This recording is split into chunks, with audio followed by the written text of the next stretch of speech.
Musa Kwankwaso and Bishop Isaac Idahosa. In the next 20 minutes, we'll be discussing their parties, their campaign, and their chances ahead of their sit-down with Kadaria Ahmed. Here with me are Mr. Goran Olotede, a public affairs analyst and an economic. You're welcome. Thanks for having me.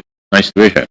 Next to him, we have Professor Ladi Adamu, a professor of mass communication, Ahmadu Bello University, Daria. You're welcome, ma'am. Thank you very much. And finally, we have Mr. Emeka Madunagu. He's a journalist and also a public affairs analyst. You're welcome. Thank you and good evening. So to begin right away, we want to speak about what do you think that are the strengths of this candidate as a pair? Senator Kwankwaso, 56, Idahosa, 57, different backgrounds. Let's start with you, Mr. Golan. Okay. I think there are a lot of citizens who are interested. The two major religions, I mean, that is not my view, but two major religions being represented in the pair. So for that segment of the society, they will be happy that you have Senator Kwankwaso, who is Muslim, and you have Bishop Idahosa, who is Christian. There's also the balance from north and the south, which I think is something that could set to gender unity within the system. A few other things, the fact that Mr. Kwankwaso is 66, so that's someone that is still less than 70. I don't think it can be regarded as young, but there are people who will say at least he still has some good years ahead of him, and it appears very hopefully. It appears very. I think some of those things will work for him on the periphery. Then the strength of his manifesto, his own academic pedigree. He's a PhD holder, and that is something quite impressive within the context of the kind of presidential candidates that we want. People say we want a learned candidate, and these are some of the strength that Rabi'u will be bringing to the table. So, Professor, what do you think are the strengths of the candidate as a pair? Well, apart from what he said, the two of them look strong physically. They don't have certificate issues. I mean, that is, nobody has come up to say, this man did not attend this and he's claiming this or that. When I mean physical, they walk and look normal. And it's a good mixture, northwest and south-south. South-south has been neglected for some time. So I think it makes a good match to have that. And then the manifesto of the party, it's very good but needs improvement. That's my assessment of it. Mr. Madunagu, what do you have to say about the strength of the candidate? Yeah, I think of all the candidates, all the presidential candidates, I think Rabi'u Musa Kwankwaso has the richest, the most varied experience. He's been in the legislature, was in the House of Representatives, he's been a governor in the executive, and he's been quite around in politics. And he's also had experience as a minister of defense, and so he's been a senator. And so he's been here and there, and he actually was defeated. He's suffered defeat, but came back some years later to trounce a strong sitting governor. I mean, that shows that definitely he understands the intricacies of politics. And then his manifesto is very interesting, even though I think the manifesto somehow dodged the bullet on certain touchy issues in the country. I mean, the manifesto just went very neatly over those issues without making some matter of fact declarations. So since you're already on it, about the weaknesses now of the candidate, so let's just continue with you and tell us more about these weaknesses, perhaps starting with the manifesto. Yeah, talking about farmer, I saw farmer header clashes. What exactly is farmer header clashes? It's still a thorny issue. I mean, people want to actually get that defined. What do you mean by farmer header clashes? Is it that farmers look out for headers to kill them, or headers look out for farmers to kill them? What exactly that? Because it's not in all such cases that, it's a clear-cut dispute between farmers and headers.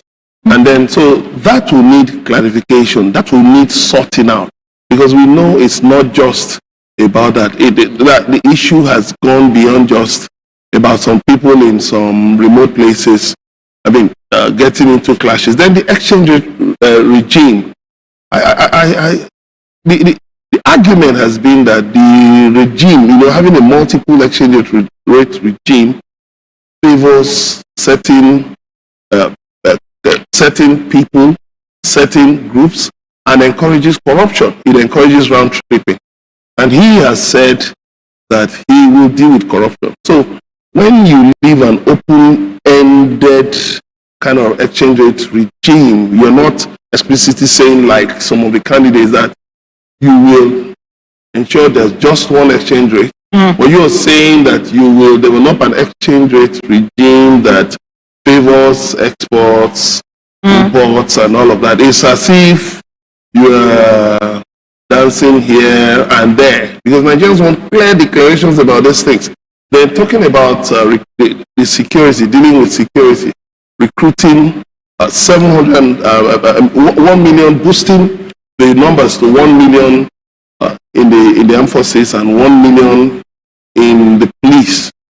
Well, of course, we know that over the years, government, successive administrations have recruited people, have been recruiting people into the security services. But I think it's not just about the numbers. His manifesto talks more about the numbers. But what about current realities in policing, in security management? What about dealing with global realities about managing terrorism? I think these are things that need to be ironed out so that Nigerians can have a clearer idea.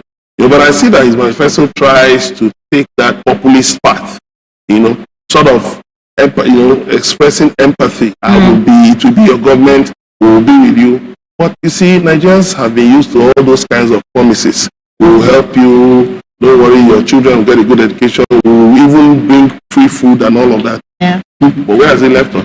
So just taking it from there, Mr. Martinago has spoken about farmer headers, a manifesto that is there but not quite deep, not so clear. The exchange with the security. What other things do you think? I just want to add to the issue of security. That's the main problem in Nigeria right now. People can't move out. You get kidnapped. You are at home. You are kidnapped. You can't do anything. You sit in the office. You are afraid. Somebody wants to kidnap you.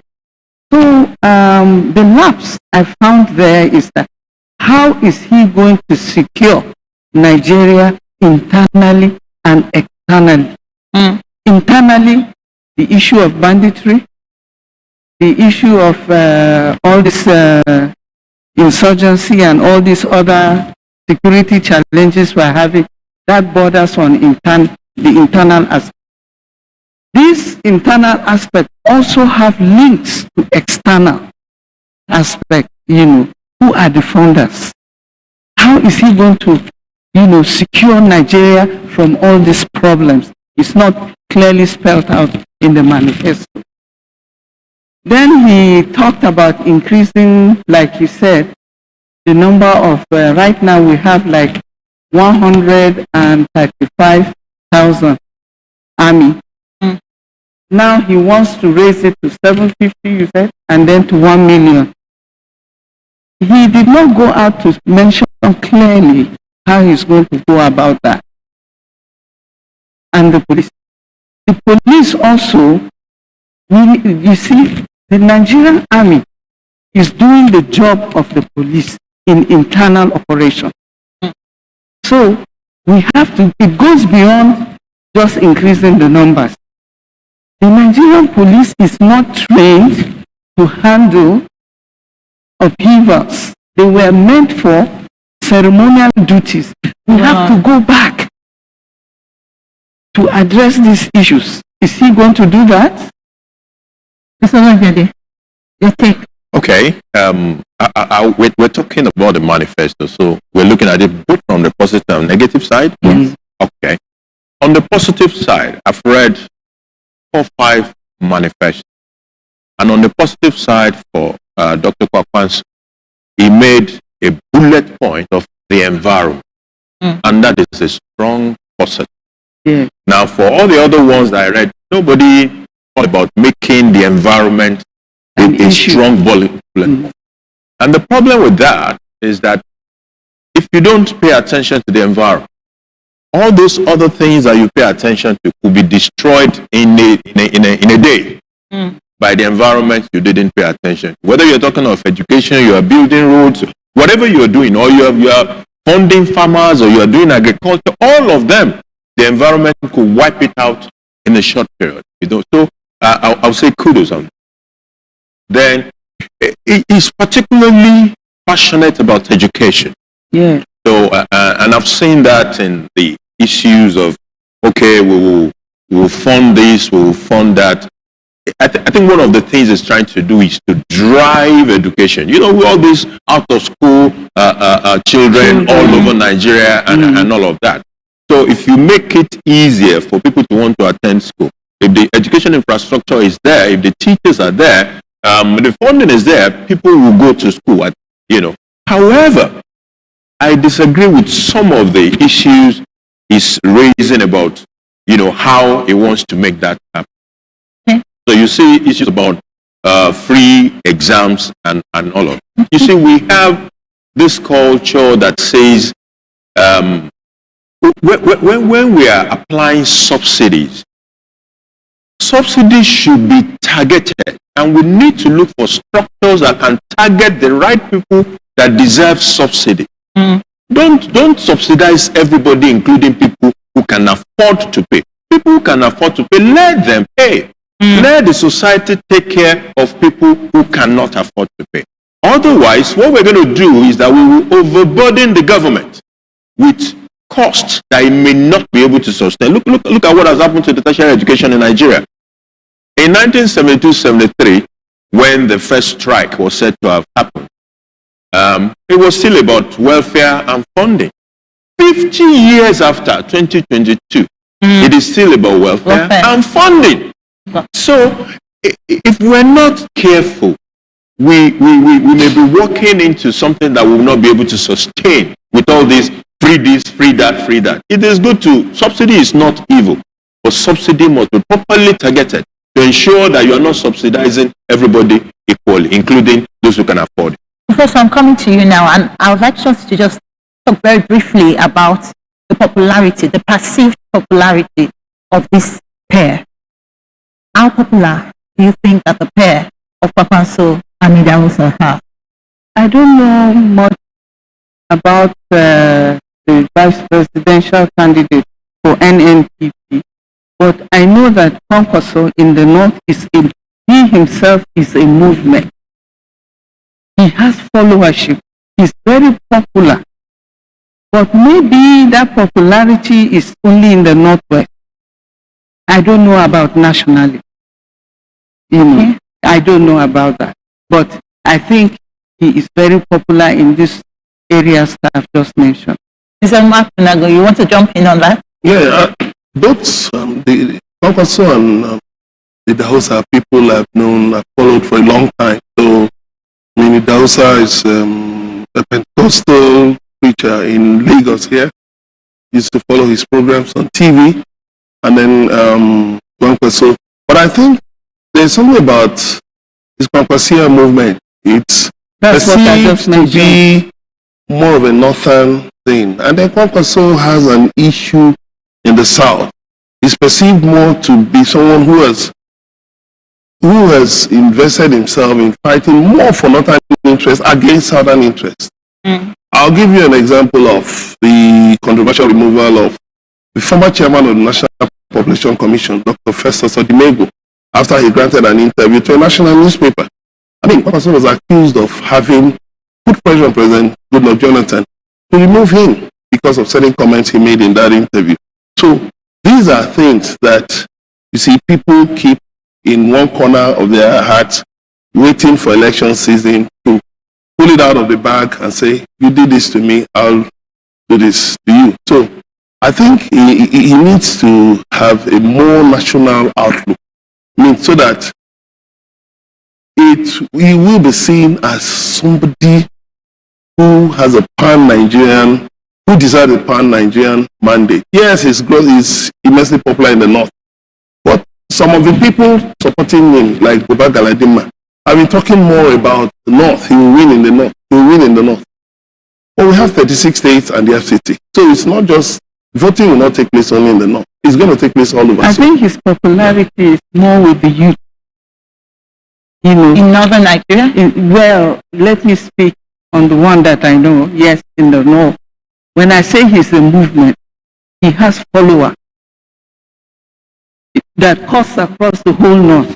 Because I know some of my students will tell me, oh, I have to go for Kwankwaso meeting in Kano. Please, madam, excuse me. Many of them will come that they are going to Kano. So you can see some of these students are not only from the northwest, but from the north itself. So he's very popular with the youth. And his running mate, I mean, he grew up in Mina. He started his church in Mina, a Pentecostal, with a father that is revered across Nigeria, Archbishop Idahosa, and you know that the sentiments that go with that. Surely that brings something to the table. What do you say, Mr. Definitely. Yeah, that brings a lot to the table, especially among the Pentecostals. But at the same time, there's something about the campaign or the candidates that reminds me of the early years of presidential interest by the current president. There was a particular year that I remember I didn't even come to the South at all, the campaign.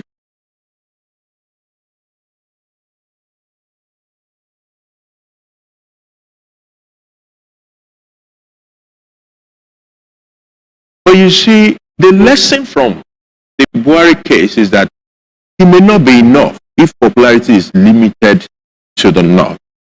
When he was able to break better into the south, he won the presidency. I disagree with that. You know why? Because Kano itself has the largest number of voters in Nigeria. I think Lagos has overtaken that now.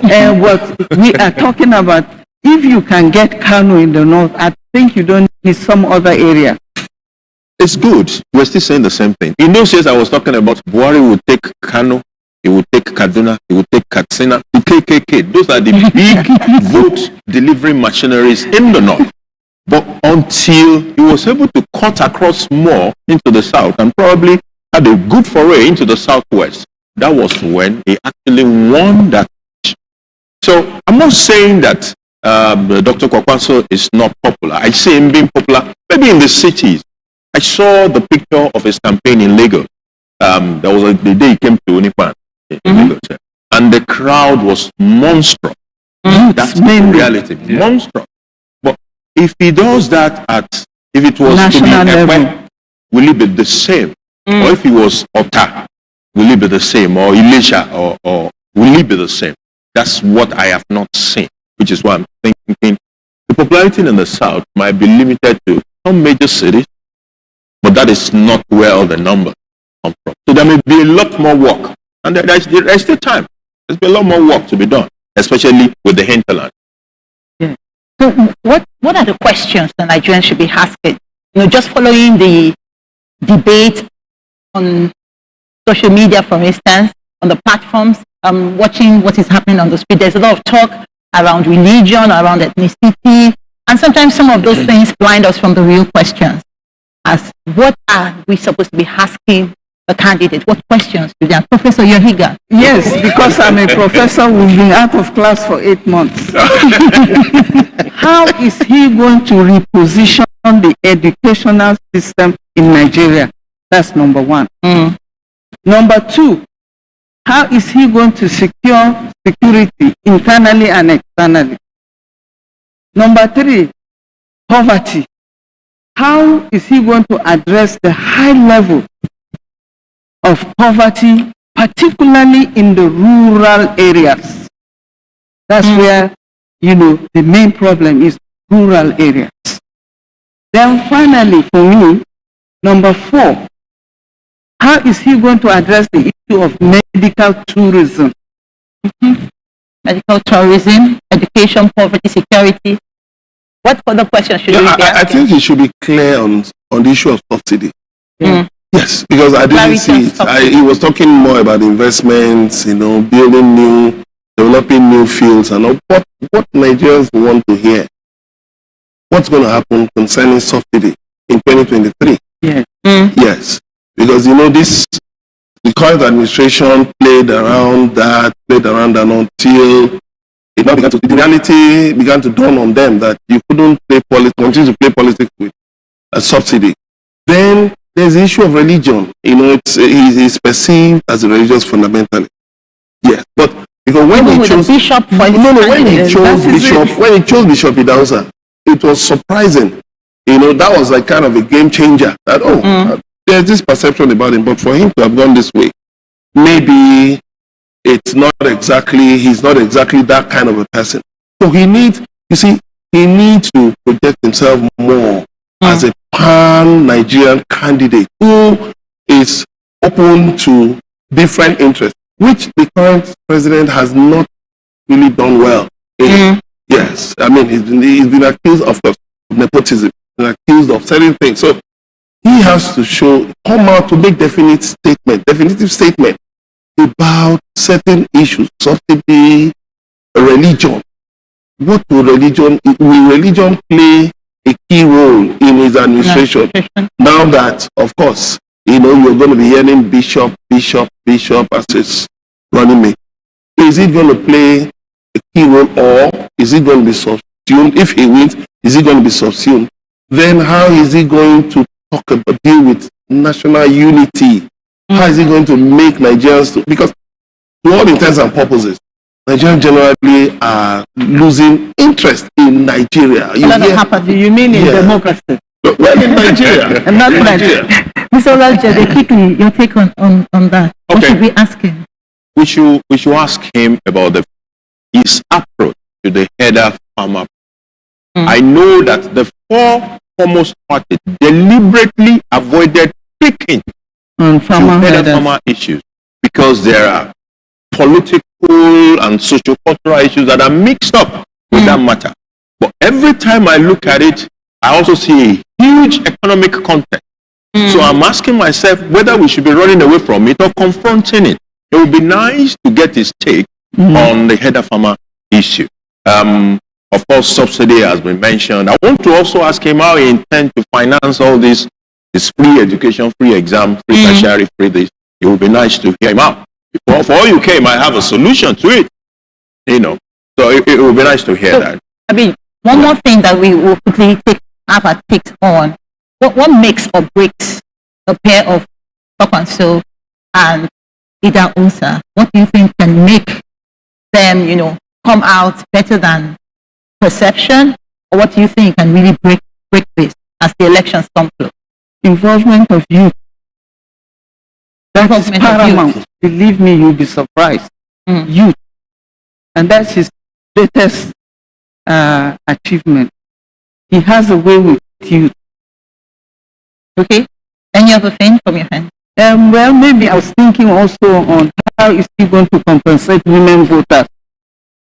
Yes, there are more women voters than men. And that's a huge topic, especially because, no candidate has a female running mate anyway. How is he going to involve women?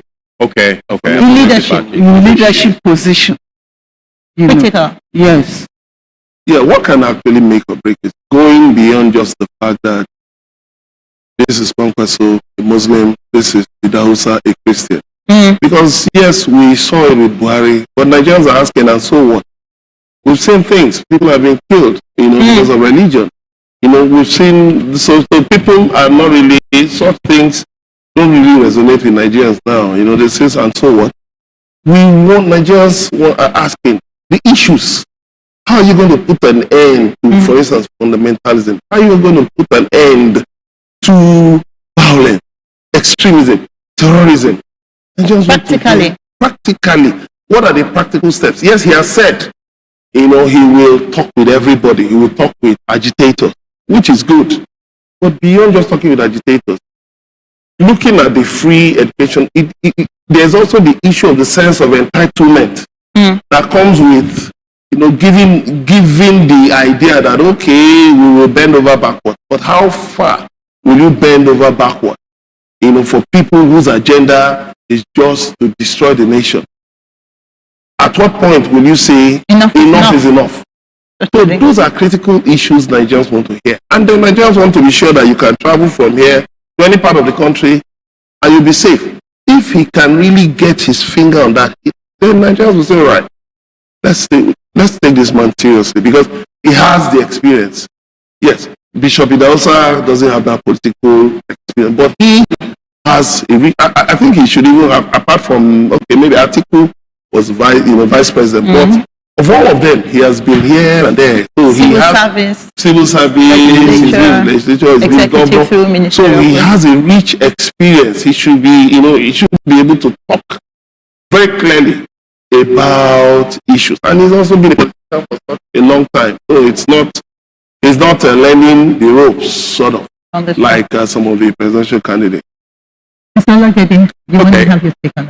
think he should make more use of the vice president candidate because there are certain categories of voters that person will appeal to. Yes. And he should get him to go talk to those people and be able to break beyond the state capitals in the south and reach those categories of voters. That will be something that I can make him even more popular than he is.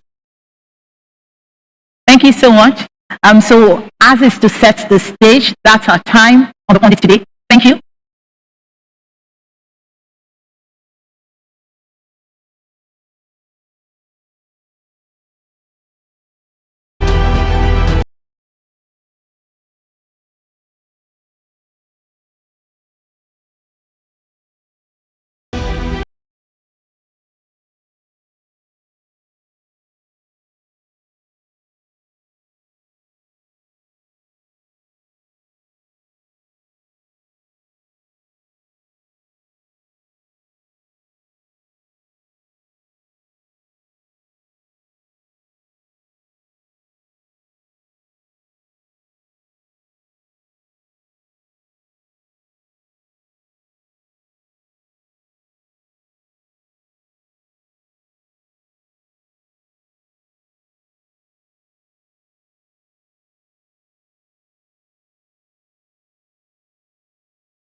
welcome to the third in a series of 6 town halls that bring the major contenders for Nigeria's presidency face to face with the electorate that will decide who gets the top job.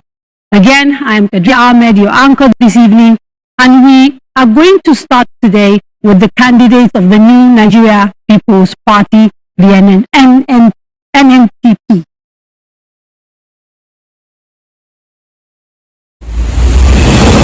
Rabi'u Musa Kwankwaso is the senator for Kano Central Senatorial District.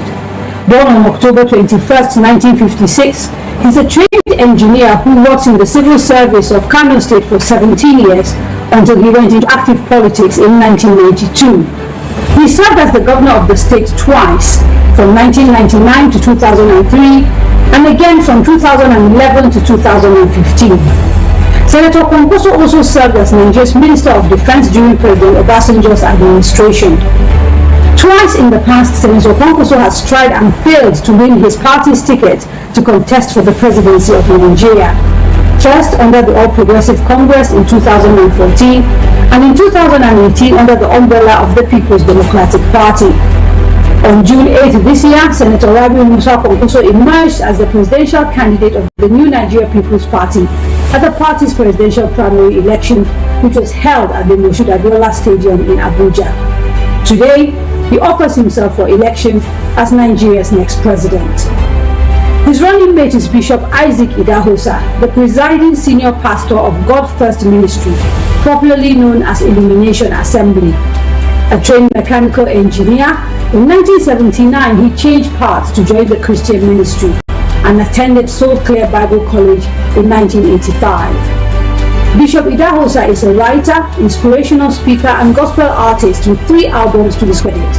He is popularly called Prophet Talk Nadu by his admirers and was decorated by the Lagos State government as one of the mayors of the Lagos State Traffic Management Agency last month.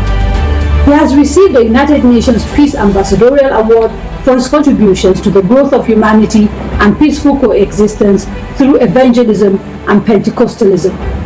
In mid-July this year, he was presented as the vice presidential candidate of the new Nigeria People's Party.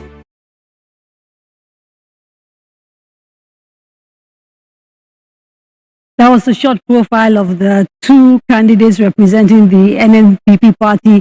Dr. Kwankwaso, thank you so much for saying yes. I'm confused actually. I don't know whether to call you Dr. Kwankwaso or Senator Kwankwaso or His Excellency former Governor Kwankwaso. I see that the Bishop couldn't make it. I understand he's unavoidably absent. But thank you for making the time. Now, before we begin, just a few things to note. In addition to people in the room who will be asking questions of the Senator, we have 6 remote locations across 6 geopolitical zones. And over the next course of the next 2 hours, we will hear from all of them. We've also collated questions sent to us via email and our social media platforms, and we'll try and get answers to as many of them as possible from our candidates. It is very important that people asking questions state their names clearly and be mindful of time to ensure that we get as many people as possible to be part of this conversation. Thank you again for saying yes to our invitation. So let me basically start by saying that you've tried twice before to, be on the ballot paper to contest for the presidency. They say 3rd time lucky. You are now on the ballot paper. So when elections take place in February, Nigerians will have the option of voting for you as president. Why should we vote for you as president? Daria, thank you very much. Let me start by thanking Almighty God for making it possible for us to be here. And also thank Nigerians for supporting us over the years. As you rightly pointed out, I was a civil servant in Kano for 17 years. And I left service in 1991 to join politics. And in 1992, I was elected not only a member of the House of Reps,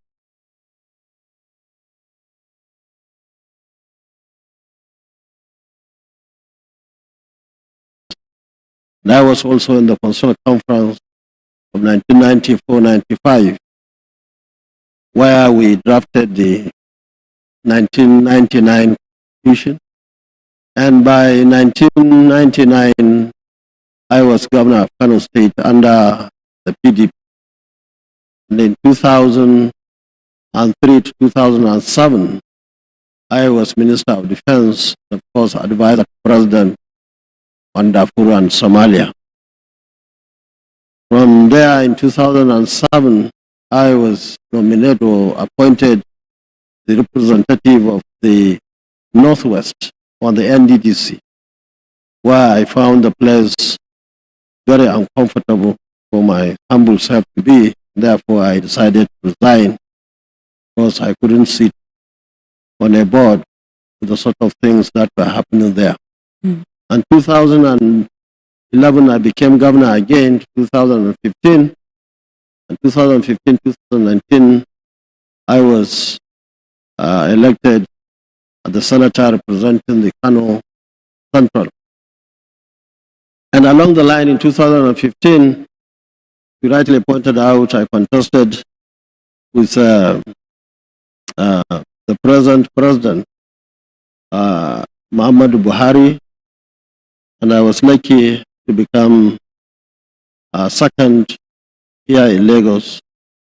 So also I contested in 2019 in Port Harcourt together with others, and of course Atiku Abubakar won the primary election there. Now from then to now, we have been working very hard to ensure that Nigerians are given the opportunity to choose not only from the two parties that over the years dominated the political space in this country, but we decided to bring something new. And let me say at this point that in 1998, 99, when we were forming this party, our key goal at that time was the issue of kicking the military out, which we successfully did. And it was then that we decided, we saw so many differences within ourselves, people who were at the extreme left, extreme right, and everybody in between were all in one political party. And we found it very difficult to cohabit. That was why in 2013-14, we thought of bringing a progressive party, than PDP. Which ended up being the APC. That was when we formed the APC. And I was founding father of the APC. Of course, I was a governor that particular time. We only joined the party when we felt it was the time to do that. And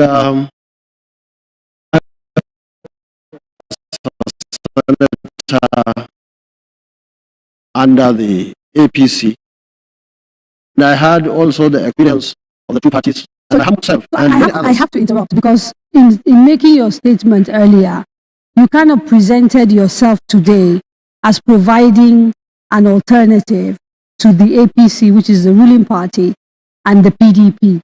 But in reality, people will just say, this is old wine in a new bottle. Because technically, you were part and parcel of both the APC and the PDP in very substantial ways.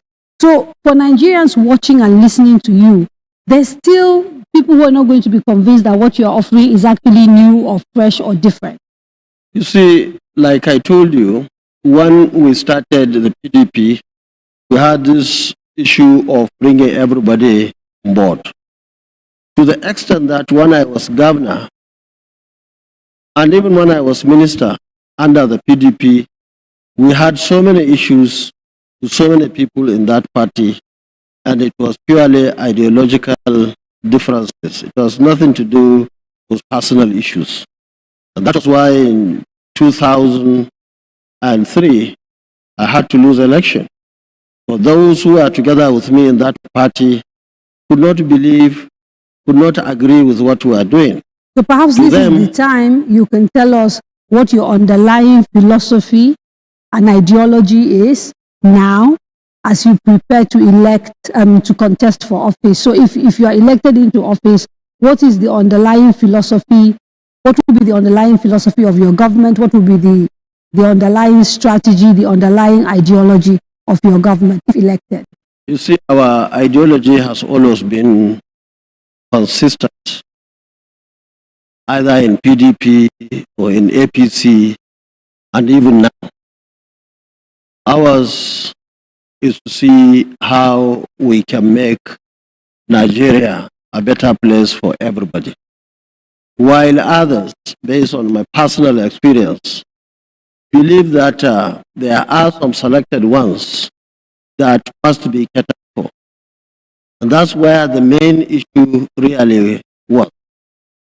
When I was in Kano, when we are talking of water supply for the people,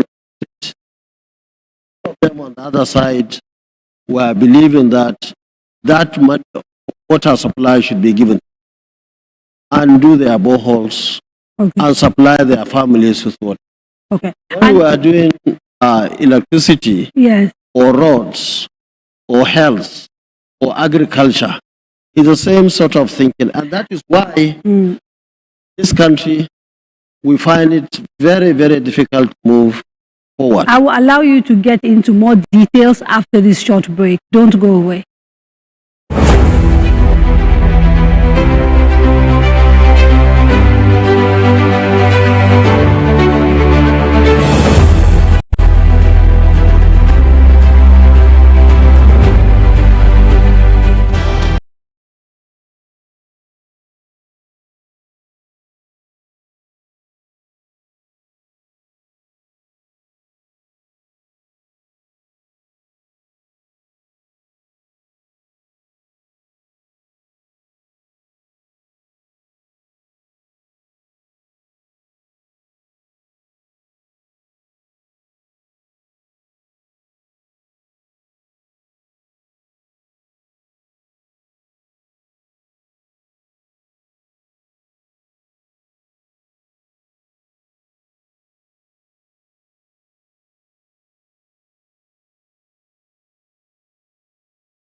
The center is finding it extremely difficult to get the maximum resources that should be in the treasury. Our main source of income in this country is oil, and today we are told that the 2.2 million barrels of oil allocated to Nigeria by OPEC cannot be achieved.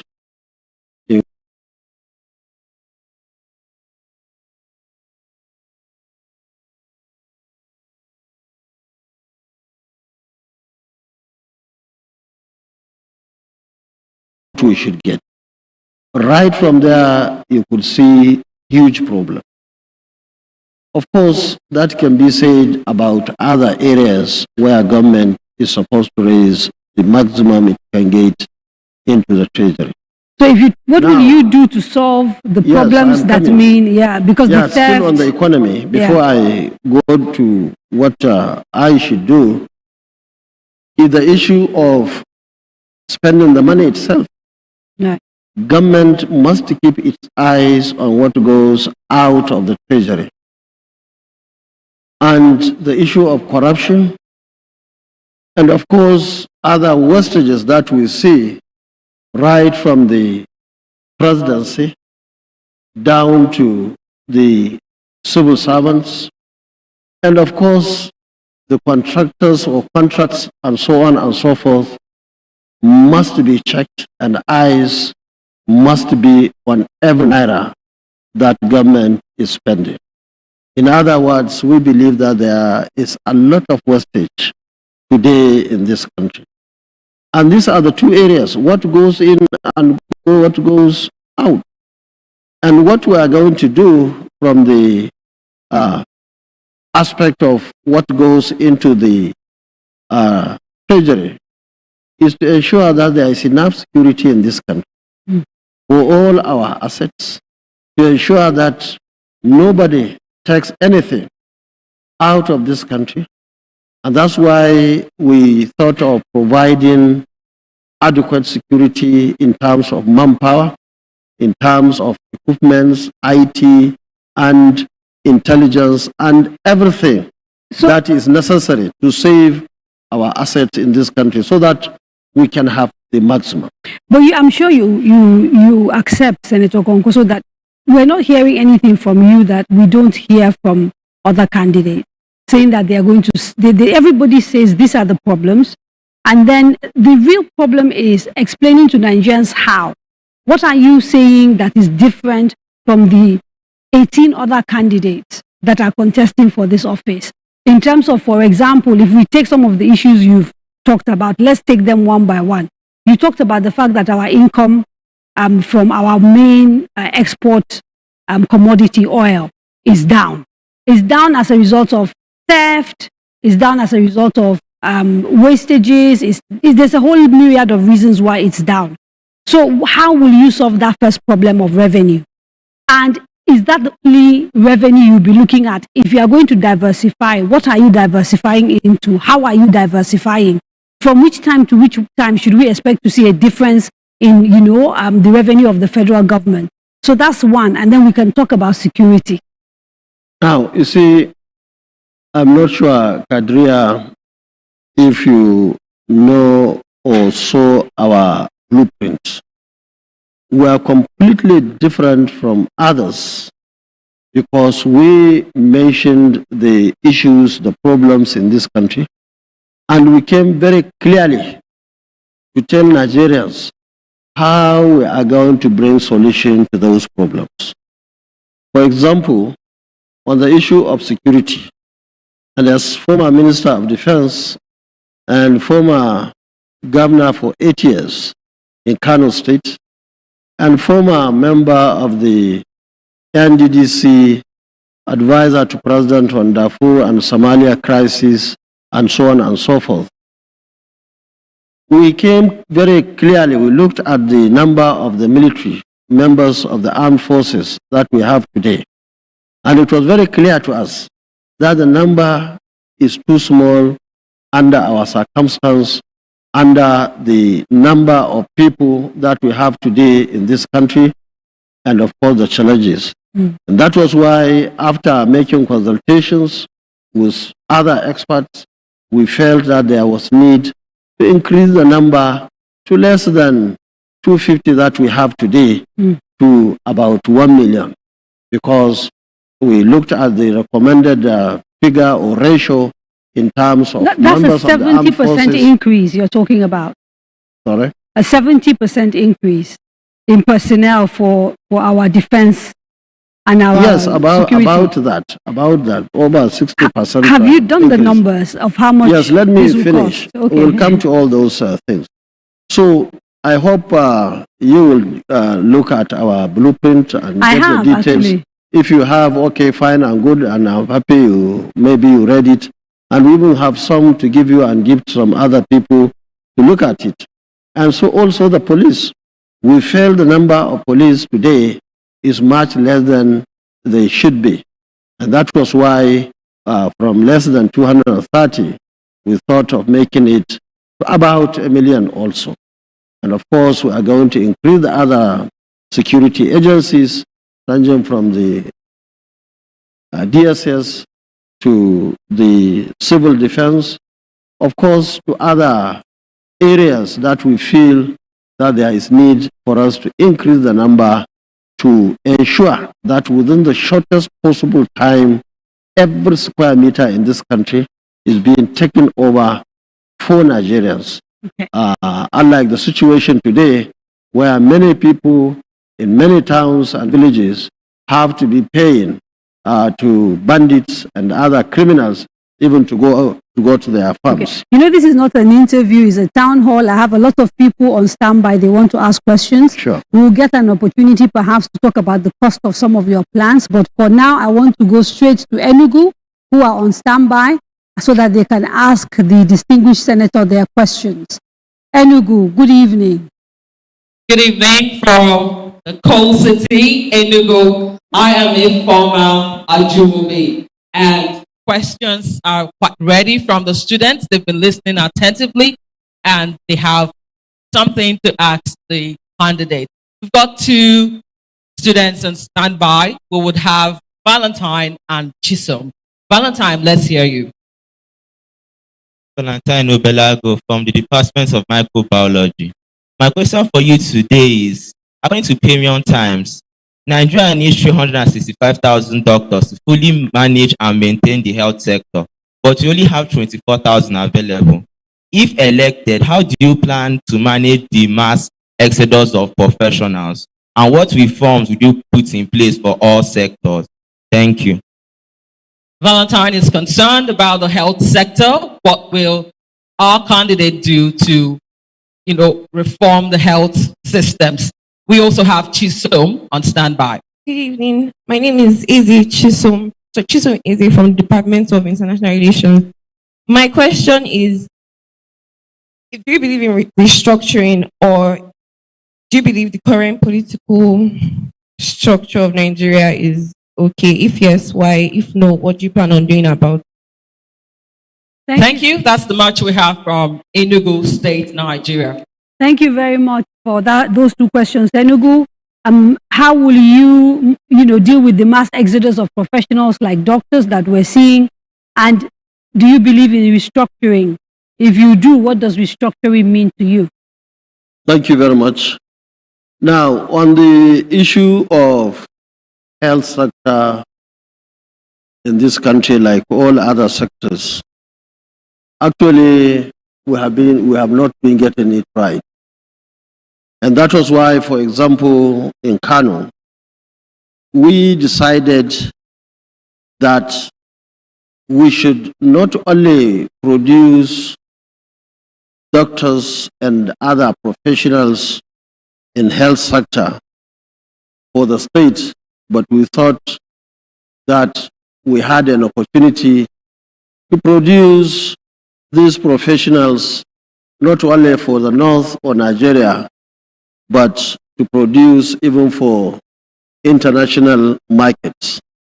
And that was why in the 4 years that I was governor during the second term, from 2011 to 2015, we decided to sponsor our students in almost all the institutions you can remember in this country, and of course abroad. That was why in 4 years, we were able to sponsor over 3,000 young men and women of Kano State people. When I say people, I mean residents, not indigenous. Over 3,000 in 4 years.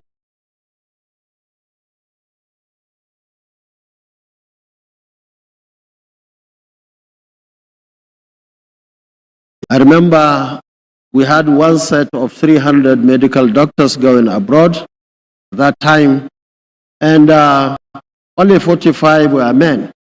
All the others among the 300 were female. And we did that specifically to have people who were very much likely to stay in Kano and work for the state, even when they didn't sign any bond to stay when they come back. I want you to respond. Also, yeah, before you go further, I want you to respond to something specifically, because one of your most touted achievements, even among people who support you, is the scholarships that you're talking about.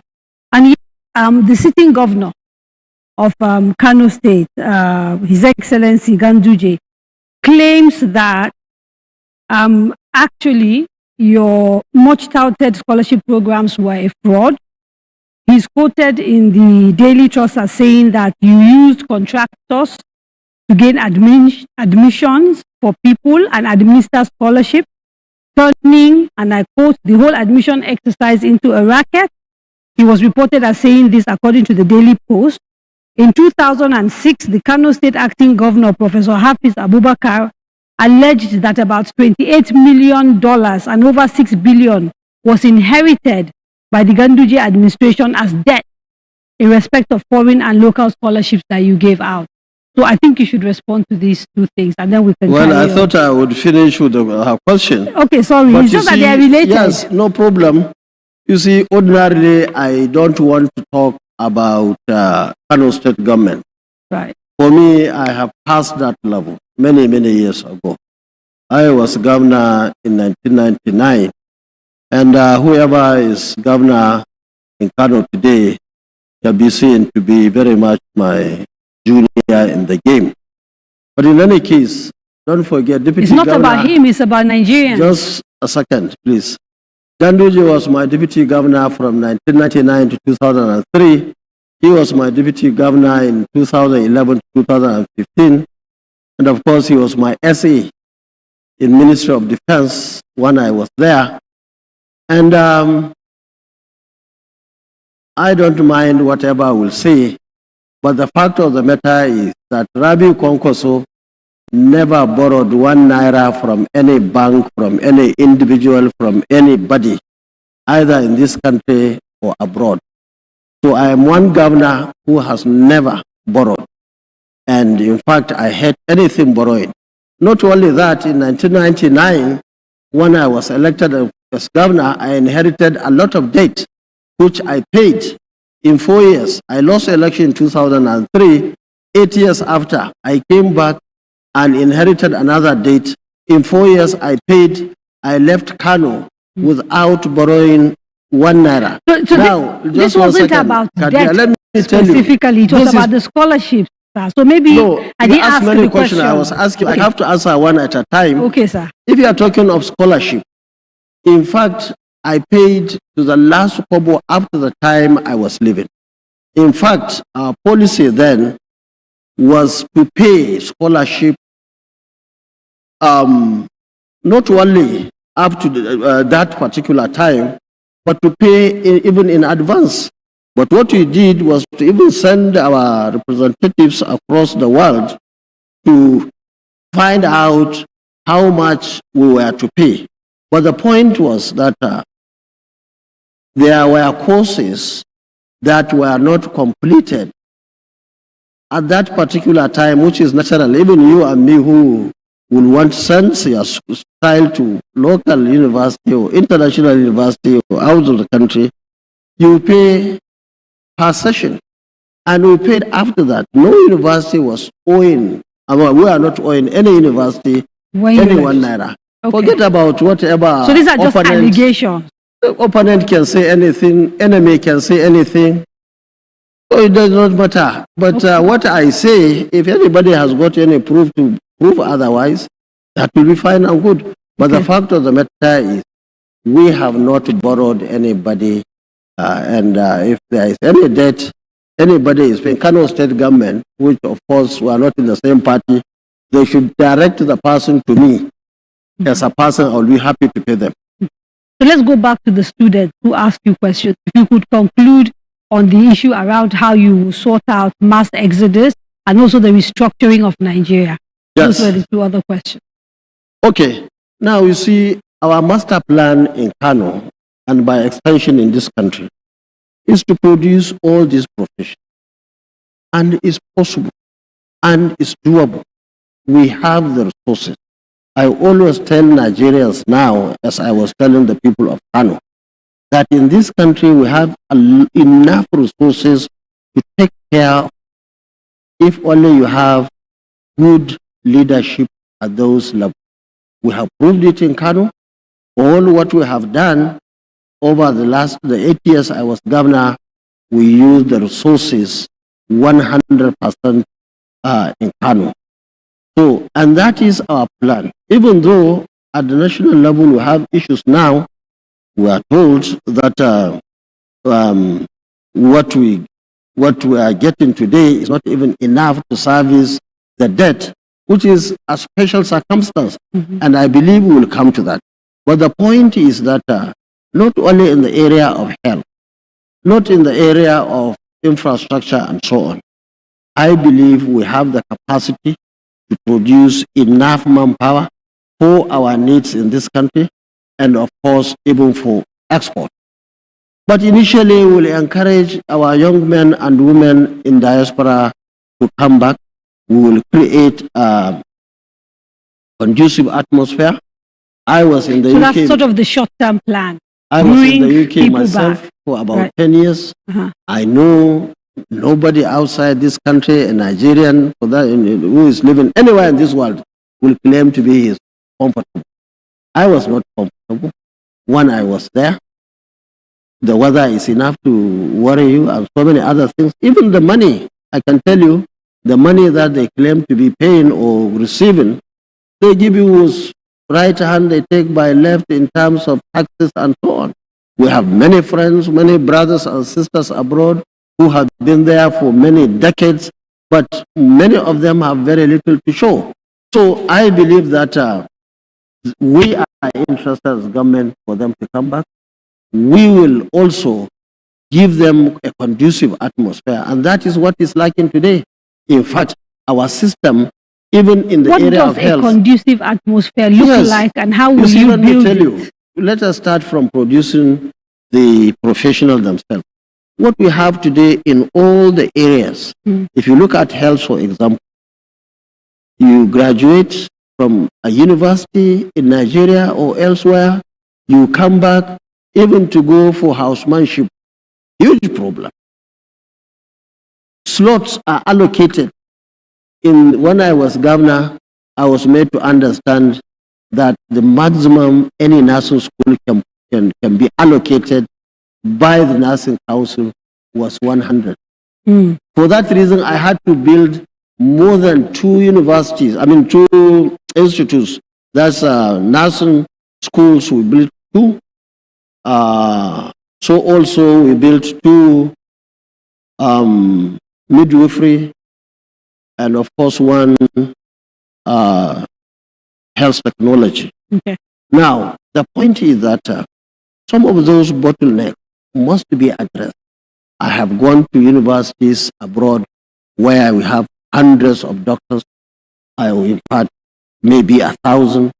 But I am sure, I don't know of today, all these universities, even premier university like Bayero University, they will allocate 100 to them. Okay, why 100? Why not 200? Why not 300? Okay, what are the facilities? What do you need for us to produce 1,000 doctors in Kano? And I think you are now that's the issue of production. Yes. Now, the issue, you see, we live in a small world today. Right. If you are not competitive, you cannot tie anybody's leg to say you have to stay here. Now, what we will do, like you said, we look at the issues that are making them to get out of this country while we are producing as many as possible. Now, once we sort out the problems, I can tell you from my practical experience, most of them will come back home. There is no place like home. We all know that. And I think when you finish answering the question on restructuring, we will come back to this because there are 1 or 2 solutions we've suggested, including in the area of dealing with insecurity, that require a degree of spending. And I want us to dive a little bit deeper into where you think you find the money, given the difficulty the country is in. But the question on restructuring, I think, is an important one. Yes. Do you believe in restructuring? If you do, what does restructuring actually mean to you? I believe in restructuring. I believe in ensuring that we go through so many reforms, so many changes. The system is not working today, and this system must work not only for few, it must work for most Nigerians, if not all the Nigerians. You see, the issue of restructuring, whatever that means, because it means what does it mean very to you? different What to does so it many mean? people. Yeah, but Well, to listen, you see, look, I will tell you, when I was in the Constitutional Conference, there were so many people who were hell-bent on changing from the presidential system of government to parliamentary system of government. And that was a very fundamental restructuring at that particular time. But of course, there were a few, and therefore we opted and recommended that we should continue with the presidential system of government. Now, in recent days, in recent years, so many people were talking about additional states. People were talking of additional local governments. Some even felt local governments, as they are constituted today, they are not needed. You know, so many opinions, and even issues of state police and so on. They all Resource fall control. in the part of restructuring as they see it. But let me tell you, in my own opinion, you see, we have system failure. Now, this failure translates into people looking around to pinpoint why we found ourselves where we are today. To the extent that people are making many suggestions, including for example, in the security. We have big issue in the security, everybody knows in this country. So people are saying, okay, the best way is to have state police. Now, if we had peace, I mean, nobody will start thinking of alternative. But what we are saying as NNPP is that we are going to provide adequate security for each and every Nigerian. Because we believe without security, you cannot do anything. The economy will continue to collapse. So no state police for NNPP? That's what we are saying, and we say we are open. You see, security, even Mr. President cannot go into his bedroom and come out tomorrow and announce that because he believes in having state police, that we are going to have state police today or tomorrow. Okay. It has to follow due process. Okay. What we are saying in NNPP, if it is the wish of Nigerians to have state police, so be it. How will you know? Are you intending to call some sort of conference? I mean, how you now, want to know what I will tell you what I Nigerians intend want? to do first. Okay. I have my own ideas. And that's the idea, collective idea of the NNPP, is that the number of the police in this country, we are going to increase it. We are going to dominate every square meter in this country. We have to bring peace. Now, if we have peace all over the country, and if some people are still saying they still want police, state police or local government police or whatever police, then we look at it. But our agenda captured the issue of state police in the area of restructuring. We are not against it. But as I told you, because of the failure in terms of security today, everybody, every professional is bringing one suggestion or the other to sort out the issue of security. And you know, you can't blame anybody. The way things are going, unfortunately, I mean, people, you have to talk about it, especially in northern part of the country, especially in the area of Kaduna, Birnungwari area, in Zamfara, in Kebbi, in Sokoto, of course in Katsina, even in Kano, many other places. So All these things must be put on the table. We are politicians, we are Democrats, we are going to listen to the people. What they say, we listen to them. Okay. Those who are... You saw me carrying my phone. I'm not very good with numbers. So I was doing some little calculations. The current personnel cost of the Nigerian police is about 712 billion. If we increase police to about 1 million policemen, which is sort of part of your proposal, you're looking at a salary structure of about 2 trillion per annum. And so it brings me back to the conversation I've been wanting to have, which is essentially trying to get a sense from you of how you think you're going to pay for all these reforms that you are trying to do. And I say this because from the first day you enter government, first of all, you're inheriting a budget that has a huge deficit. You're going to inherit a lot of debt, external reserves that are at all-time low. And I'm looking around, we're not necessarily, like we agreed, productive.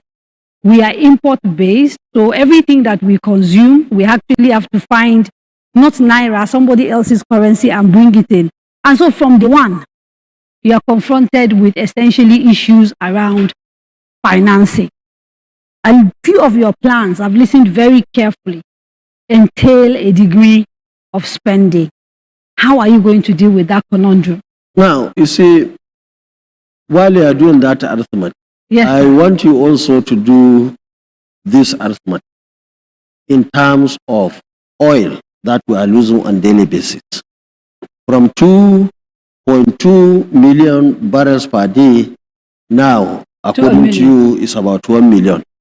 So 1.2 million barrels of day times 365, or if you like monthly, times 30, and so on and so forth, times the dollars. But that's assuming from day one you are going to... No, you see, day one, I will tell you.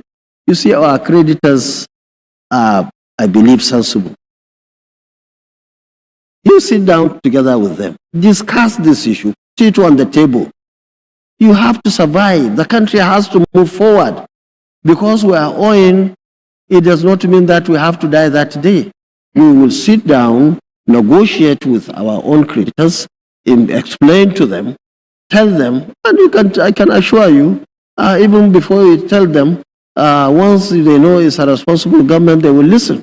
So we have to reschedule many things. We have to sit down and agree on many things. They want to get their money. Yes, we will pay, but the fact of the matter is we have to be alive before we pay them. So we will sit down and negotiate the debts, reschedule, agree on whatever is necessary, and then we move forward. And these monies, you see, from my own experience in the Kano State, I told you I never borrowed. And I believe that the resources the federal government is having, with good management of resources, it is going to be good enough for each and every one of us in this country.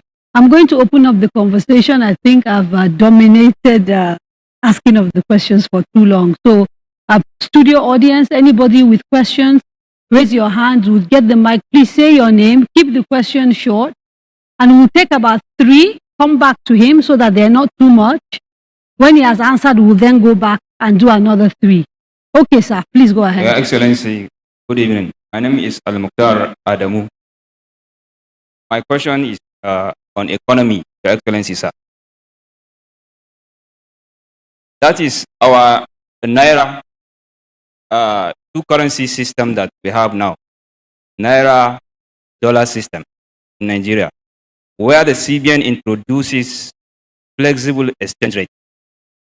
That is, the PTA, DTA rate is different with the DDC rate, and it's also different with the Form M rate, where they are sending it abroad. Your Excellency, the flexible exchange rate of which stand as this week of 420 naira per dollar, and the black market about 780 as at yesterday, Friday. How will you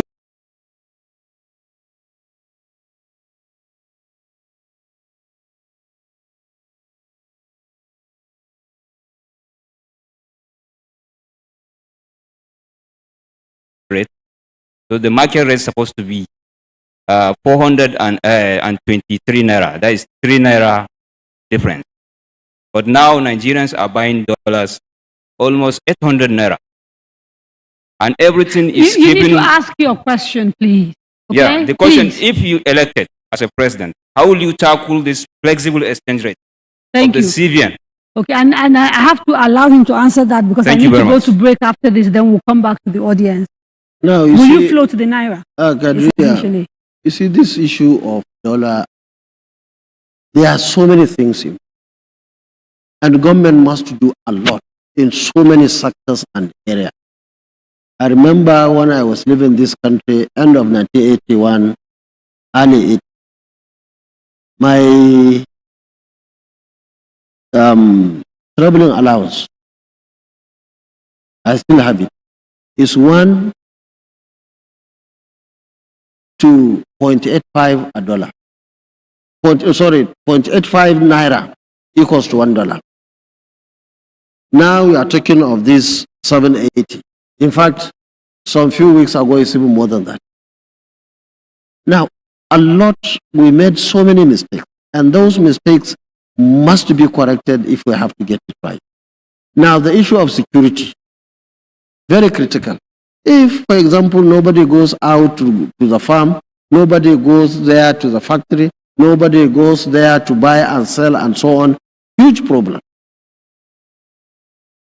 If you don't have electricity to produce goods and services, huge problem. If you don't have the required manpower to handle your factories, industries, and so on, another huge problem. So there are so many things that the government must do. You have to provide infrastructure as soon as you can.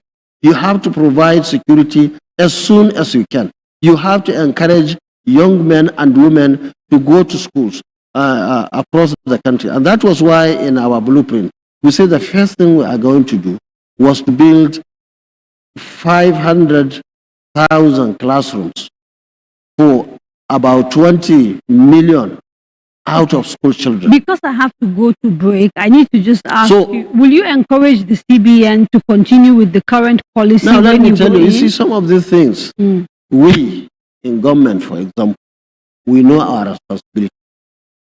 Central Bank, Ministry of Finance, we know their responsibility. Monetary and so on. They will handle it as their own as professionals in that area. So what I'm saying is not a matter, I mean, you have to get away of merging this, because we have seen a situation where you sell at 420, somebody will buy from you, he or she will cross the road and sell at 780.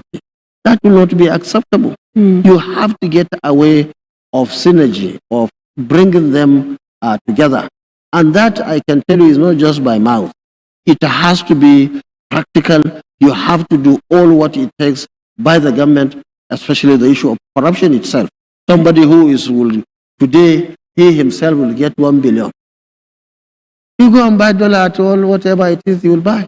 Okay, so let me take a quick break, and when we come back, we will go to the remote site because they're eagerly waiting to jump into this conversation and ask questions. You are watching The Candidate, coming to you live on the Nigeria Television Authority and other partner stations, and also the radio services of the FRC. And I am in conversation along with other Nigerians with the presidential candidate of the NNPP, Dr. Senator Rabi'u Musa Kwankwaso. Don't go away.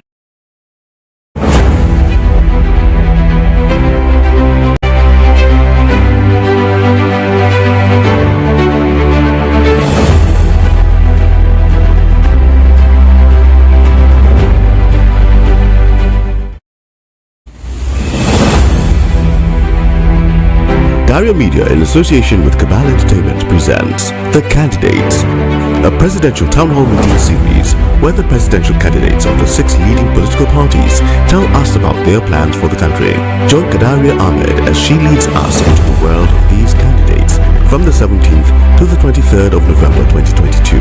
This very important program will be streamed on FRCN, Radio Now, DSTV, NTA, Facebook, YouTube, and more.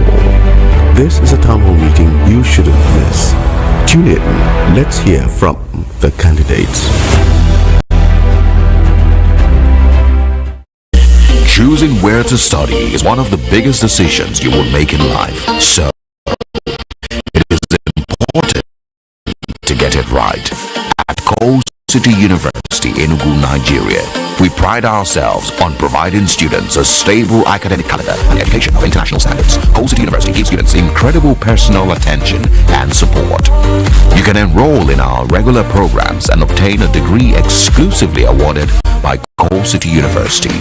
Alternatively, you can enroll in our international pathway programs, which will enable you earn 2 degrees in 4 years from Coal City University and Delaware State University, United States. Visit www.ccu.edu.ng. Coal City University, education for self-actualization.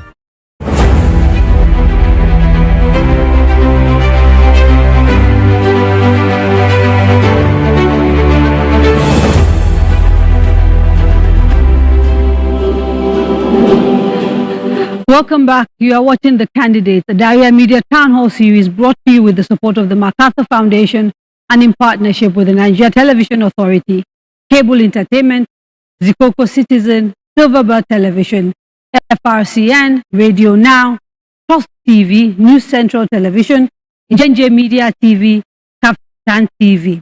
Now let us go straight to Bayero University, Kano, where Stephen is on standby alongside other students. Hello, Kano. Hello, good evening. Welcome to Bayero University, Kano. My name is Stephen Enoch. Firstly, I want to say Happy International Men's Day to all men in the world. We have Spiff Jessica and Mariam Hamza who are ready to ask their questions. Let's start with Spiff Jessica. All right. Good evening. My name is Jessica Spiff. Level 4 international relations student, and this is my question. My question is regarding the economy, and as we all know, Nigeria is actually suffering a big blow in which about 70% of the country's income is going into the country's debt service, and the remaining 30% going back into them. So I want to know now, what are the practical solutions that the candidate is going to put in place, because that earlier that he's not one to go into borrowing. So what are the other practical solutions you are going to guarantee us as Nigerians that you're going to raise the country's GDP and as well make sure that we, the youth of the country, are going to also benefit from this economic survey? Thank you. Up next is Mariam Hamza. Good evening. My name is Mariam Omotola Hamza. And my question goes thus. The education sector has been neglected over time in terms of budget allocation. Only 5 to 9% to education, whereas UNESCO's minimum recommendation is that 25% of the national budget be allocated to the education sector. As a concerned Nigerian student, I want to know how the candidate intends to fund the education sector to bring back its lost glory. Thank you. Okay, are you sure they are from Kano? I don't think so. I don't think they are from These Kano. are Bayero University Yes, from Bayero University. Yes. You see, those in Kano, in my opinion, shouldn't be in a hurry to ask those. Right. Why? Yes, because ideally they should know the way we operated in. You see, maybe what these ones we are too young. Yeah, but maybe they just want other Nigerians to know. Yes. You see, what we invested in Kano was more than the recommended 25%. Right. In fact, recently I was asked a similar question when we had Channel's town hall meeting, and I had to go and check and put all the figures together. We did over 20.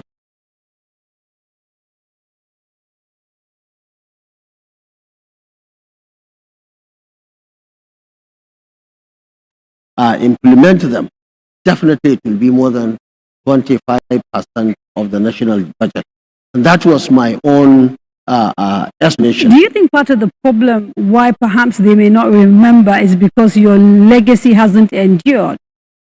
And if it hasn't, maybe what do you think is the problem? I don't want to go into that. You see, if you go into government, what you will do is to ensure your success from day one up to the last day.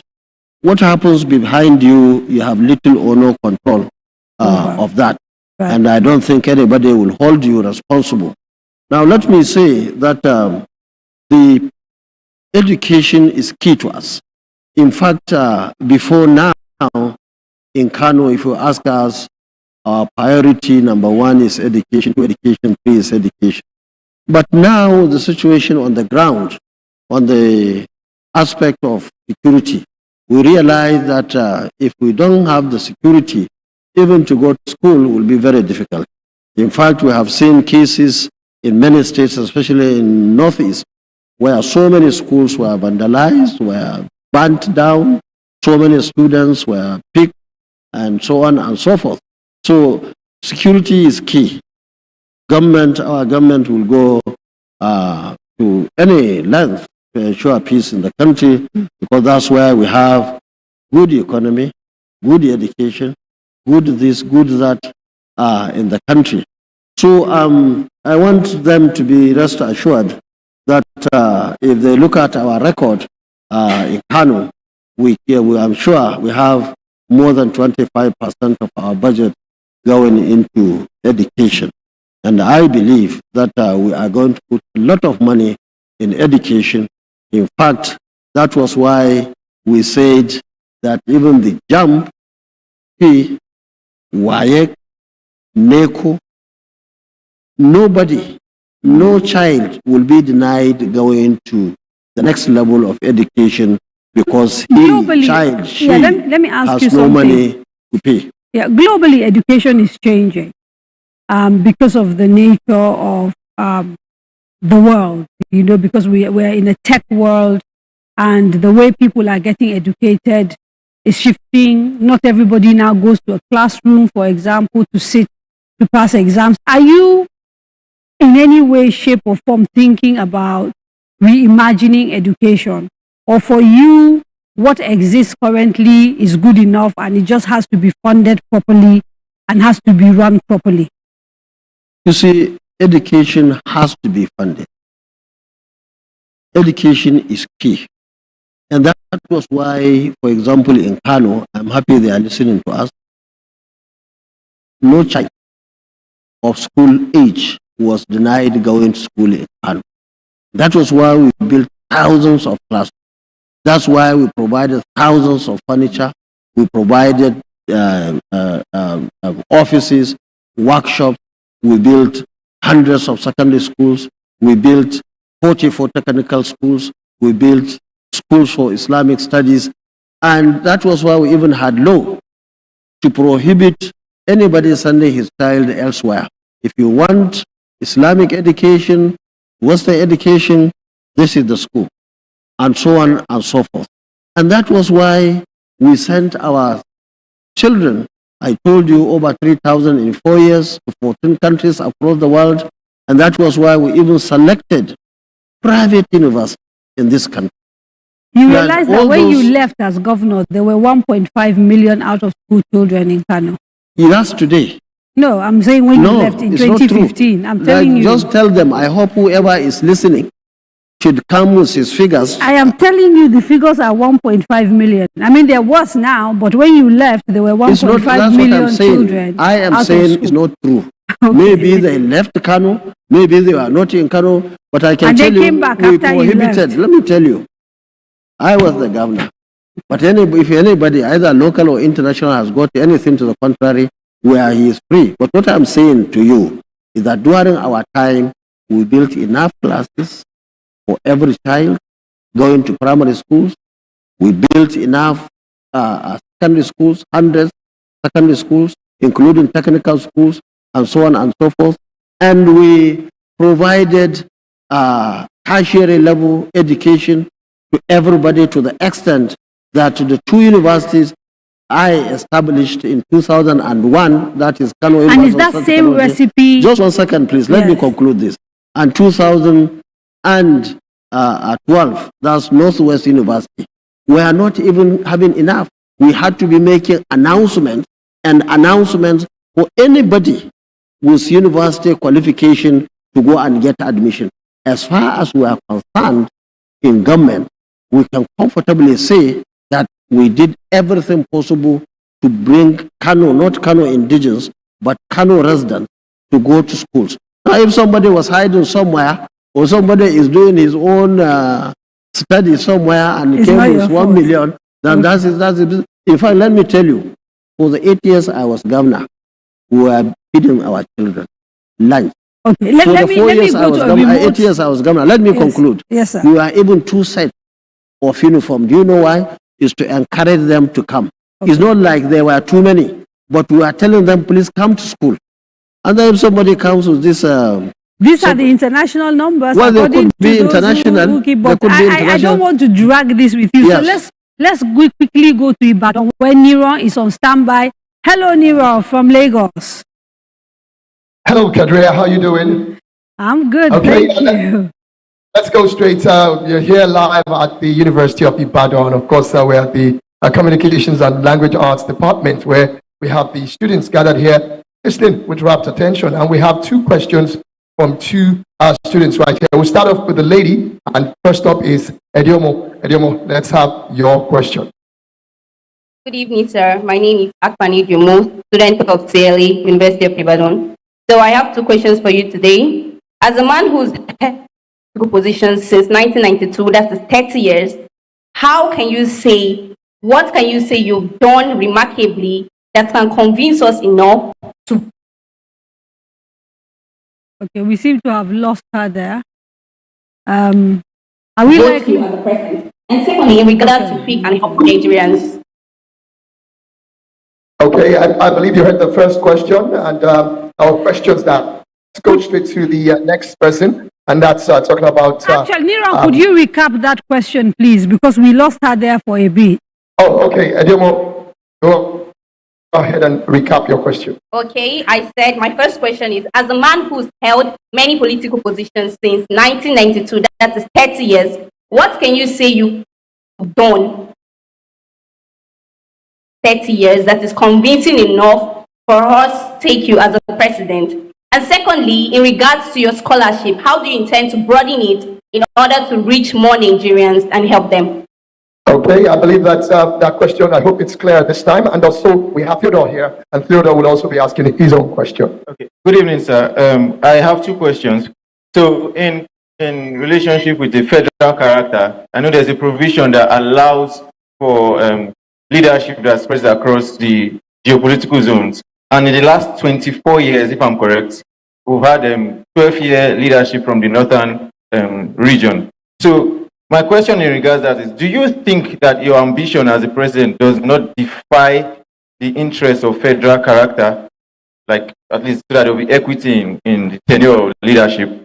Then secondly, in an interview, I don't know, I can't remember clearly whether it was on Arise or Channels TV, you made a comment that the Igbos are bottom feeders in democracy.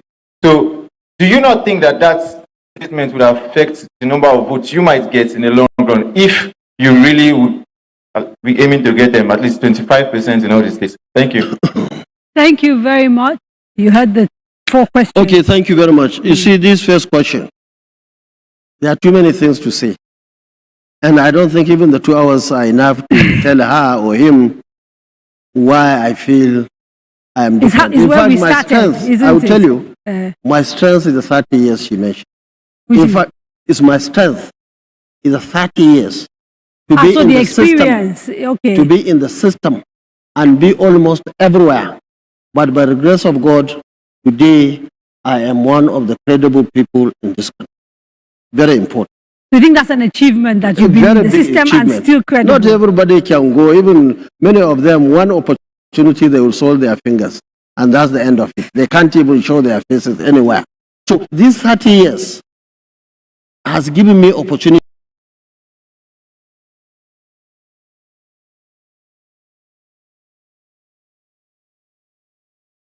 like my brother, late Umar Eradua, I wouldn't have done what I believe I can do today. Because between that time and this time, I have learned so much about leadership in this country. And that was why when I was governor 1999-2011, I left for 8 years and came back second term, 2011 to 2015.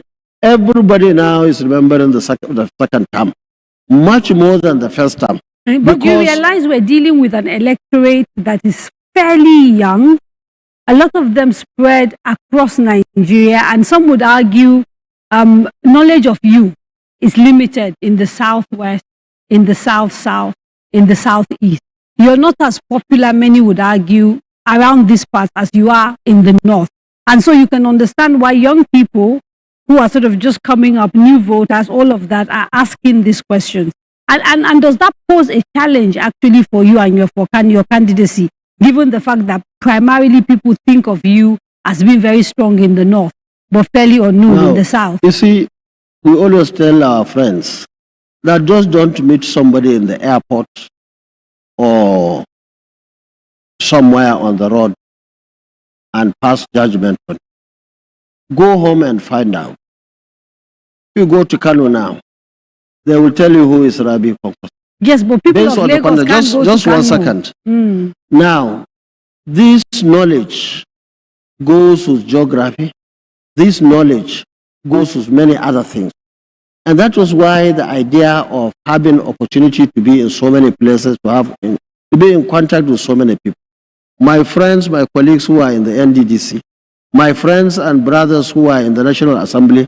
In fact, just recently, we celebrated our 30 years since we were elected into the House of Representatives. So the point is that we have the opportunity to go around in this country, to make friends, to make contact. And that was why when we brought out this party, the NNPP, within a very short period of time, so many Nigerians joined the party, not because of the letters of the NNPP, no, because of the credibility of Rabi'u Kwankwaso, because of the credibility of the board chairman, because of the credibility of the leadership of our party from the national to the wards, and so on and so forth. And So I'm that was happy why to it report, went like wildfire. Okay, and now we have the structures in all the wards, in all the local governments, in all the states and zones and the national level. And it is because of those 30 years she mentioned that today our party is number one party.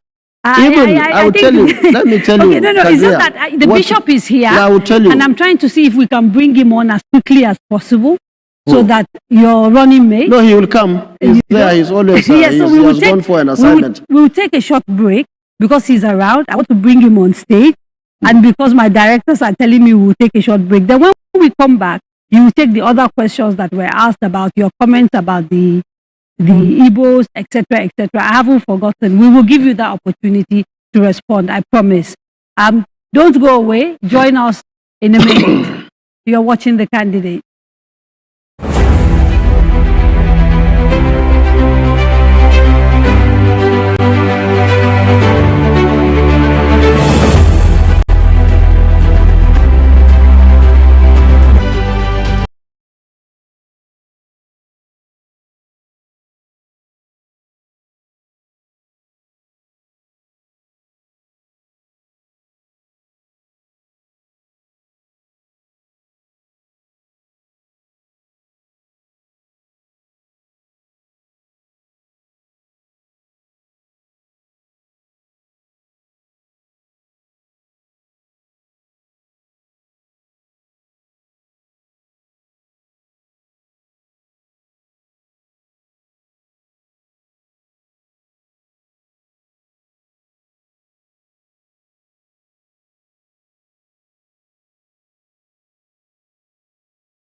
And I'm pleased to say we have also been joined by Bishop Idahosa, the vice presidential candidate of the same party.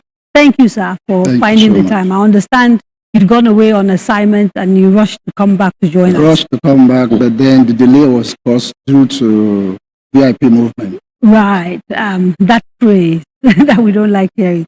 Okay, we'll come to you and ask a few things in a minute, but I want to allow Dr. Kwankwaso to respond to a few questions that were asked out of the University of Ibadan just before you joined us. So the questions around comments that were made by you, quoted by the student around the Igbos, and the issue of federal character, whether you think by contesting, you're essentially guaranteeing if you win, we're going to end up with a lopsided arrangement where the North would have led for much longer than the southern part of the country. Those were the two questions. Okay, thank you very much. You see, I don't want to go into the arithmetic and argument of how many presidents we have from the north or from the south, but I know that if you go by that argument from 1999 to 2022 now, you can see which part of the country had more years than the other. But that's not my argument. The argument is that we have a party, the NNPP, which has been strengthened, populated, and of course now is very much on the ground. And party, you see, the idea of who becomes the presidential candidate is purely a political party affair. And it goes with strategy, of course, to win the election. Many people in this country believe that the situation has gone so bad to the extent that people are looking for the best. In fact, I met somebody who was telling me, and I believe that's an extreme, that if you can go and hire somebody from somewhere outside this country, that is probably an extreme thinking, to come and fix Nigeria. He would be very happy. So you can now see how people are thinking. So the issue now is we found ourselves in this situation, and people are looking for an answer. That's in terms of who is the best candidate. And we believe in NNPP that the candidates of our party are the best. And of course, we are talking of the candidates of the presidency and of course, vice president.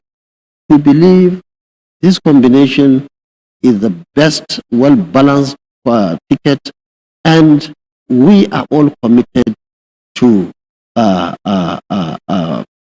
one Nigeria, a Nigeria that will work for each and every one of us, not minding your religion, not minding north or south, not minding your ethnicity, and so on and so forth. Now, we had an opportunity in the past. We have proved it in Kano. The scholarship the gentleman was talking about, we have in almost all states today. You have people who have gone abroad. I'm not talking of local scholarship in the name of Kano. And it was deliberate, we knew, because we believe that where you are is your home. Okay. If you come from any part of the country and you are living in Kano, we believe that's your home. Okay, so let this issue of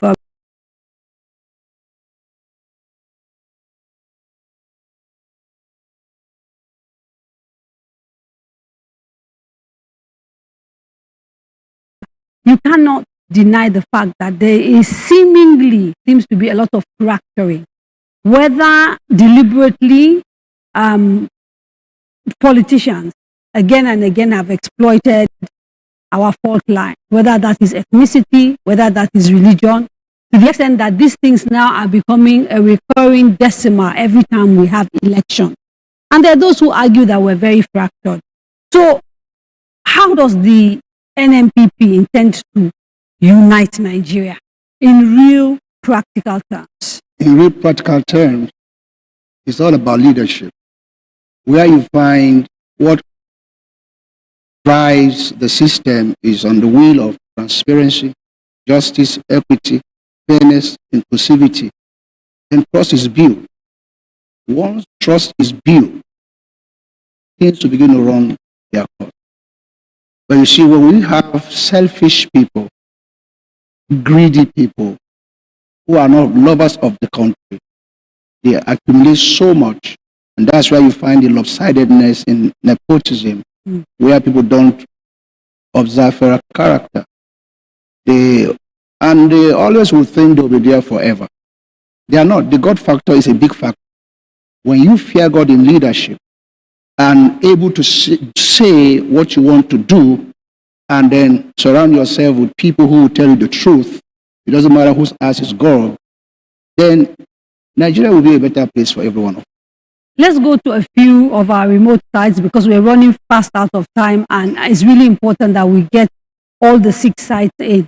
Can we connect to University of Maiduguri, please? Hello, good evening, Nigeria. This is Musa Osman from the campus of University of Maiduguri, live.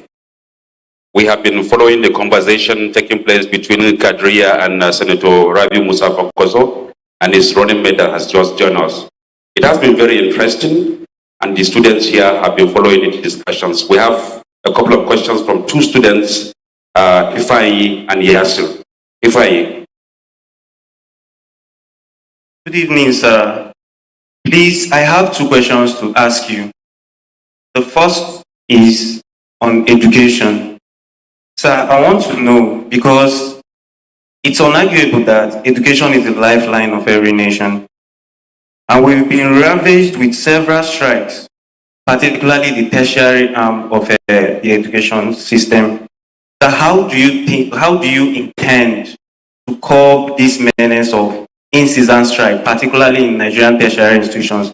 And also, how do you intend to boost and take away the out of school, to take back the out of school children, that's primary, secondary, because they are also the foundation, a very important stage of education. Now, my second question, although someone from Ibadan has briefed on it, but that wouldn't stop me to still ask you. It's about Nigerian unity. Sir, on the issue of Nigerian unity, how do you intend to bring together and include every region in your government in terms of appointments, allocations, physical infrastructural developments?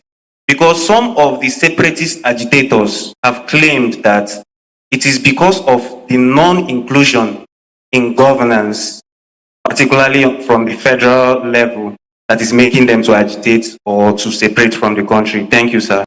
Okay. Next, we take the question from Yasir. Yasir? Good evening, sir. My name is Muhammad Yasir Garba from Department of Mass Communication. Sir, according to the report, fuel subsidy base hints 6 trillion naira this year. So, and the Nigerian government making move to phase out the subsidy. So, sir, are you in support? If not, what plans you have in order to address the issue in favor of Nigerians and the Nigerian economy?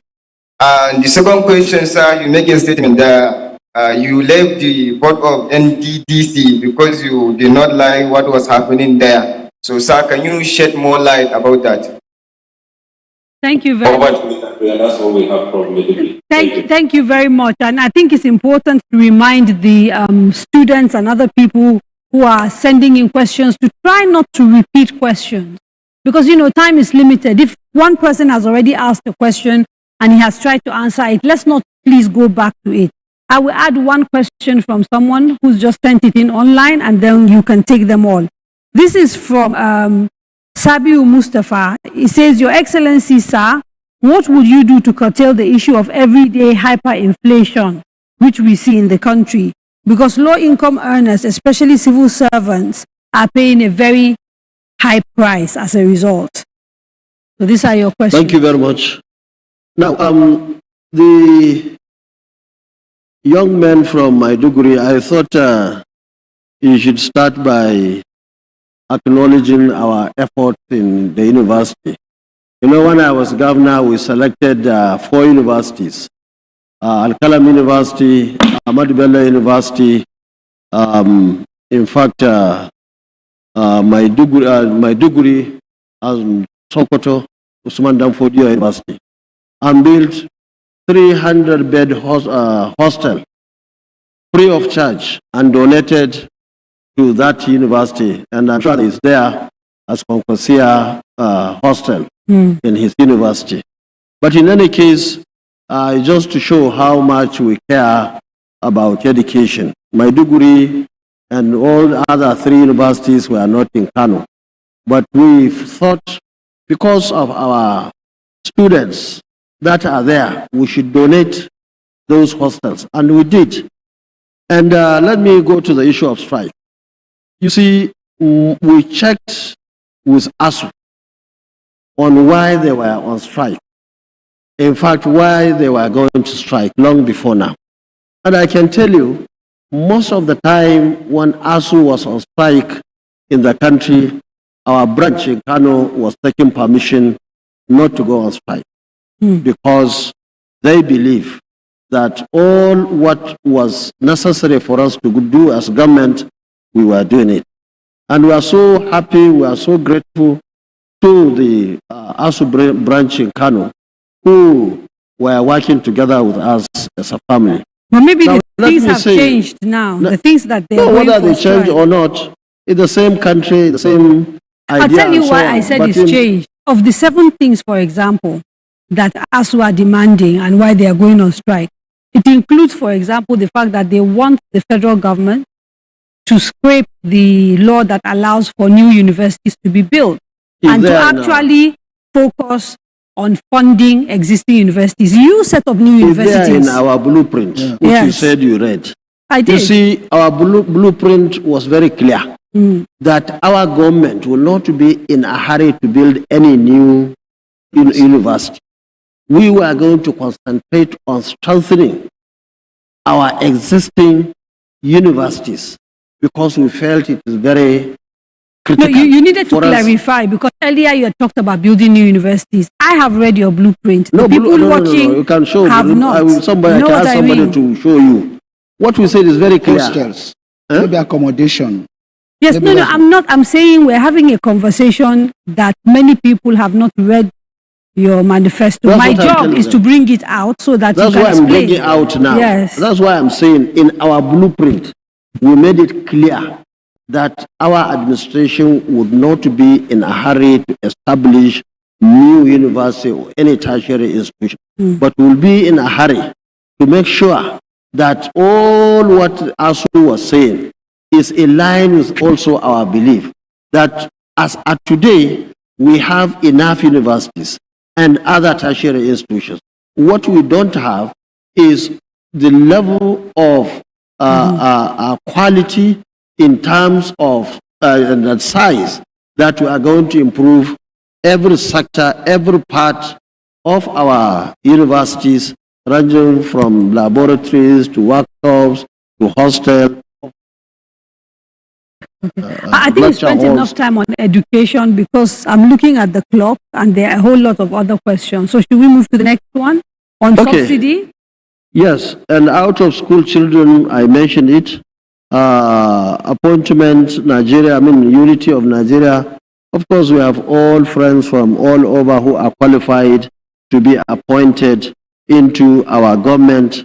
Of course, that's the only way you can have peace. And even to you yourself to have peace in mind, you need to go for every part of the country.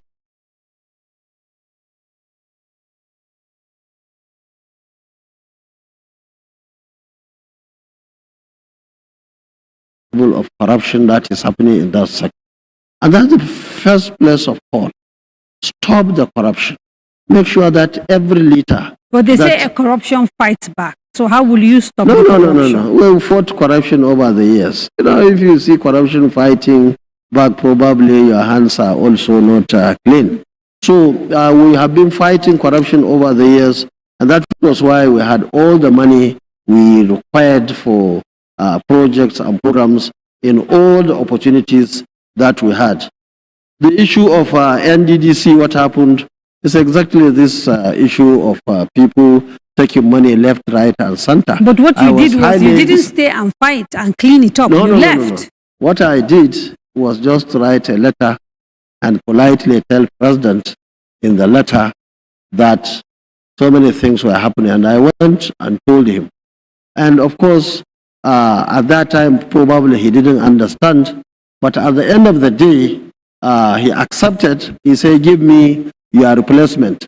I told him that, sir, this place has these issues, you want me to? He said, yes, give me a replacement. He insisted. I said, okay, as the president, I have to give you. I give him my party chairman at that time. Okay. I can tell you, few months after, the whole board has to be dissolved. Okay, and talking about NNDC, Bielsa is on standby. Let's hear what they have to say.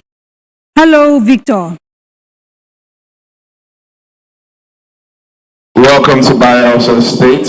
It's been very interesting listening to Senator Rabi'u Musa Kwankwaso, and we have two people that want to ask questions. I'll call on Belasai first, and Dressman will be on cue. Yeah, good evening, sir.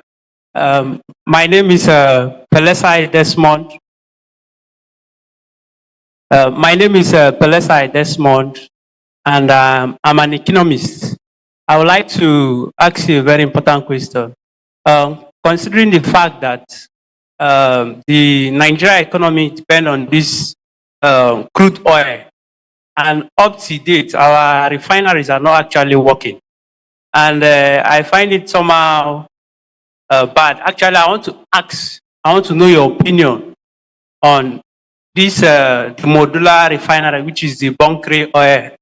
I want to know if you are in support of it or not, because way back, this our recent flood, I will tell you that Bielsa actually we patronize this crude oil product.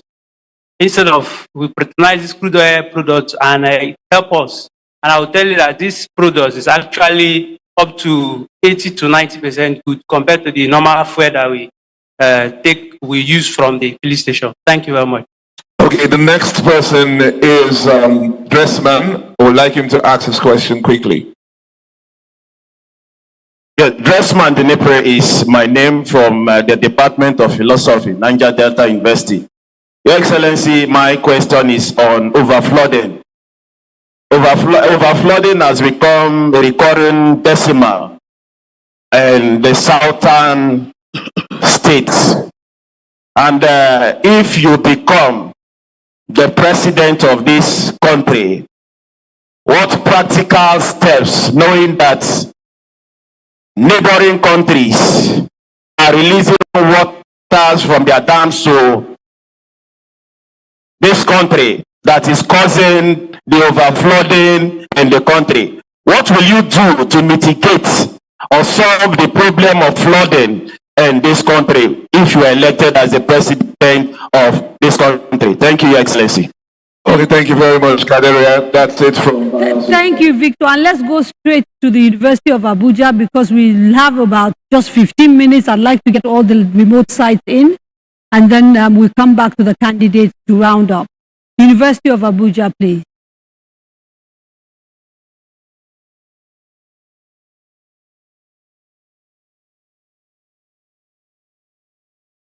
If University of Abuja is not ready, I'll come back to the candidate.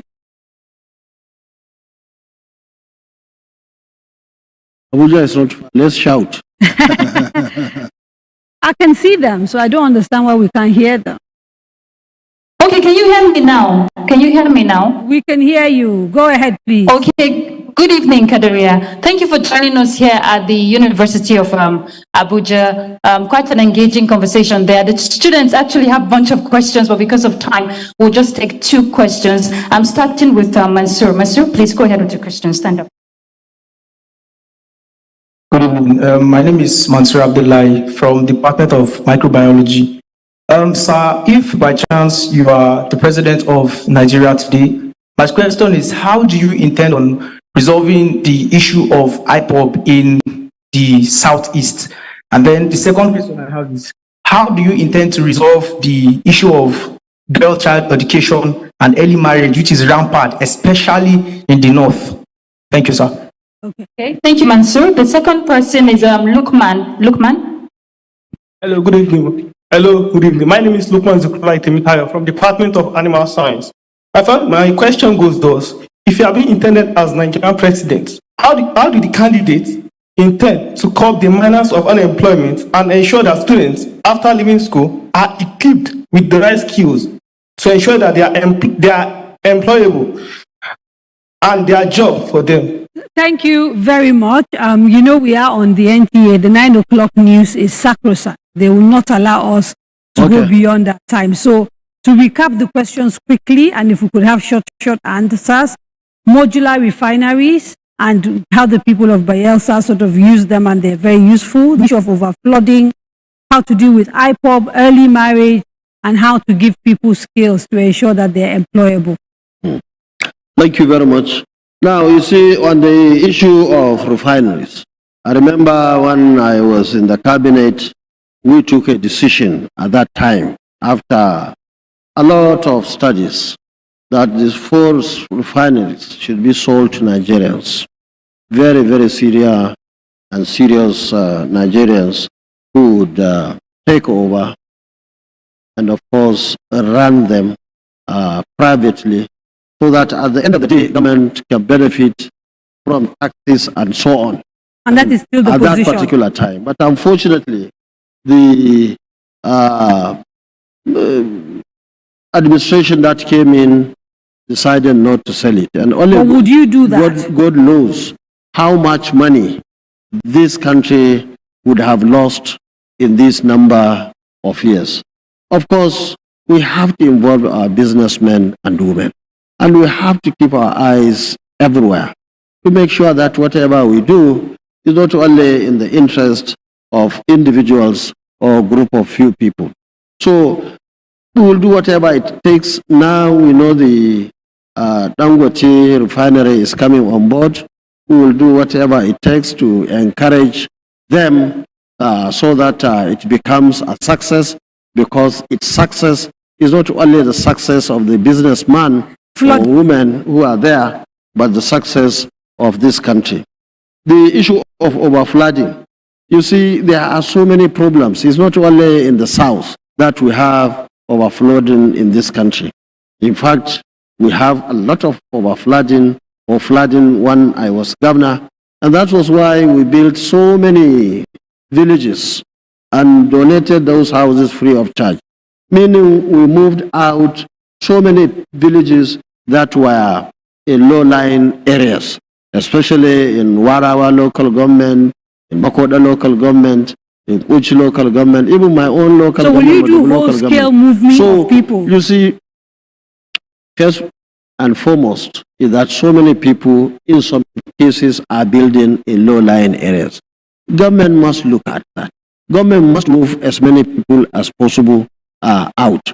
But there are situations where you have a lot of rain and you have a lot of issues in many of our rivers. Don't forget. I am not trying to be rude, sir. But I promise you, if I don't hurry you up, you will not be able to answer all questions. Now, IPOB. We'll work with nearby or neighboring countries to make sure that water being released just like that must be checked together.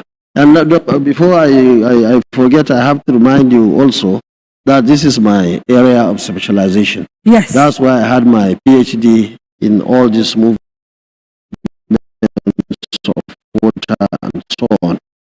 The issue of IPOB and all other people who are agitating for one thing or the other, very clear even in our blueprint.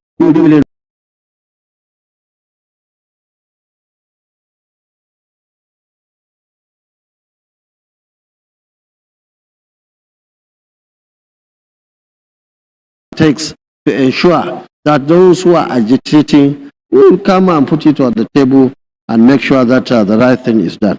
The issue of girl child and early marriages and so on, you see, once you have everybody going to school, most of these issues will resolve themselves. We have seen it in Kano, and at the end of the day, we are able to do a lot to ensure that every child goes to school. Now, finally, the issue of unemployment.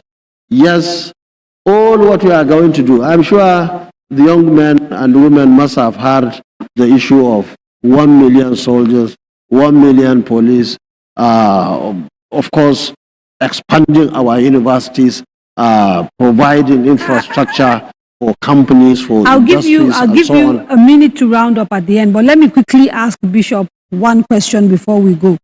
Currently, the Nigerian Constitution doesn't have provisions for a referendum for people who perhaps decide they do not want to be part of Nigeria. And what's the position of the party regarding the people's right to self-determination?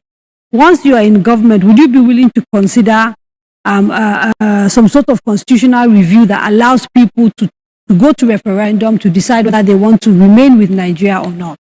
Well, you see, the unity of this country is very paramount. But then the wishes of people to be put on table, and it depends on what the House of Assembly has to bring about, because it's going to be a non-governing country. And so whatever they come with that suits the generality of the people is what we'll run with. Okay. A final question, and after you've answered it, if you can wrap up and talk to Nigerians directly and tell them why they should vote for you once more, right? There are people who think you're a spoiler because you've gone on Arise to say that if you don't win these elections, or if you think you can't win this election, then you will endorse Asiwaju Bola Ahmed Tinubu. And therefore, they think that the reason you are contesting is to take away votes from your former party, the PDP, and to perhaps help Asiwaju win these elections. How do you respond? And when you've responded, you can also wrap up. I thought that matter was being buried. I had an interview, like all others, my colleagues in the game, PDP, APC, Labour, all SDP. They are all our brothers and sisters and so on, and we all know ourselves. I'm not in a business of abusing anybody. But if you make a positive statement on somebody, and people taking it, the young men and women probably on social media, and some people who really don't understand, who feel that suits them, will always go and say it. If I will,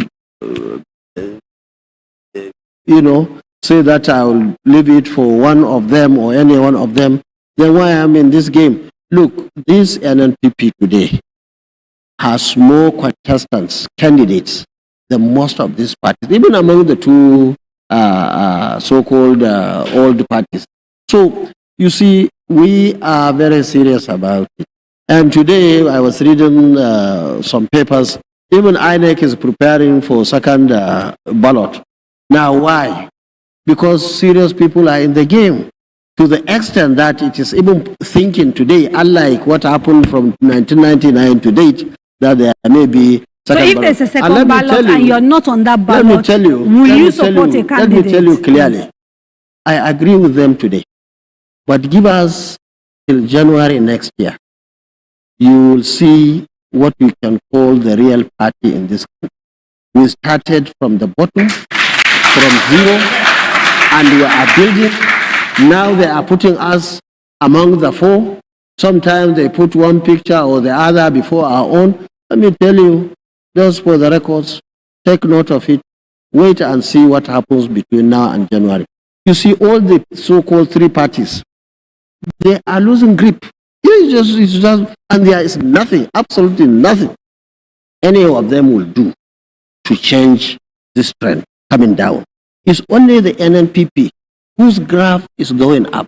And you see, our strength is not based on the so-called big names and so on.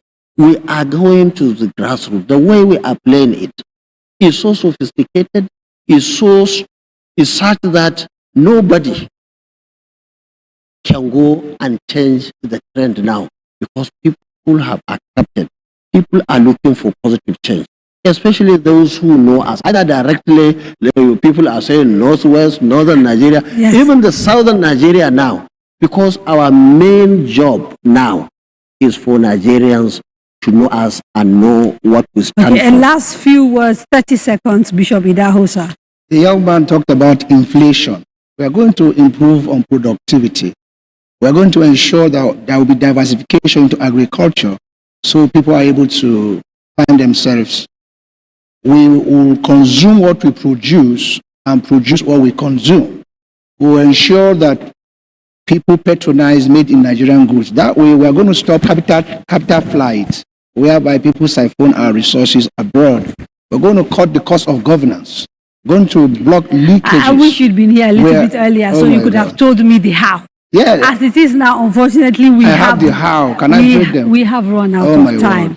And that's it for the candidates for today. I apologize to people in the room who had a lot of questions to ask, and also the students who joined us from 6 remote locations, because a few of them also wanted to talk a bit more and we had to cut them short. A few people also sent questions via social media that we could not take. I do apologize. Thank you so much, Senator Kwankwaso and Bishop Idahosa, for joining us on the candidate. Tomorrow, you can join us for our Pundit show, moderated by our very own Nabila Usman. Our commentators will review the 3 concluded town halls and also the 3 upcoming ones, starting with the one on Monday, when we will be in conversation with Mr. Peter Gregory Obi and Dr. Kadaria Ahmed of the Labour Party. We want to thank the MacArthur Foundation for making this conversation possible, and also our partners, NTA, Cabal Entertainment, Silverbird Television, FRCN, Radio Now, News Central, YouTube, Citizen Zikoko, Emmanuel Chapel, and all of you who joined us for this town hall. Have a wonderful evening.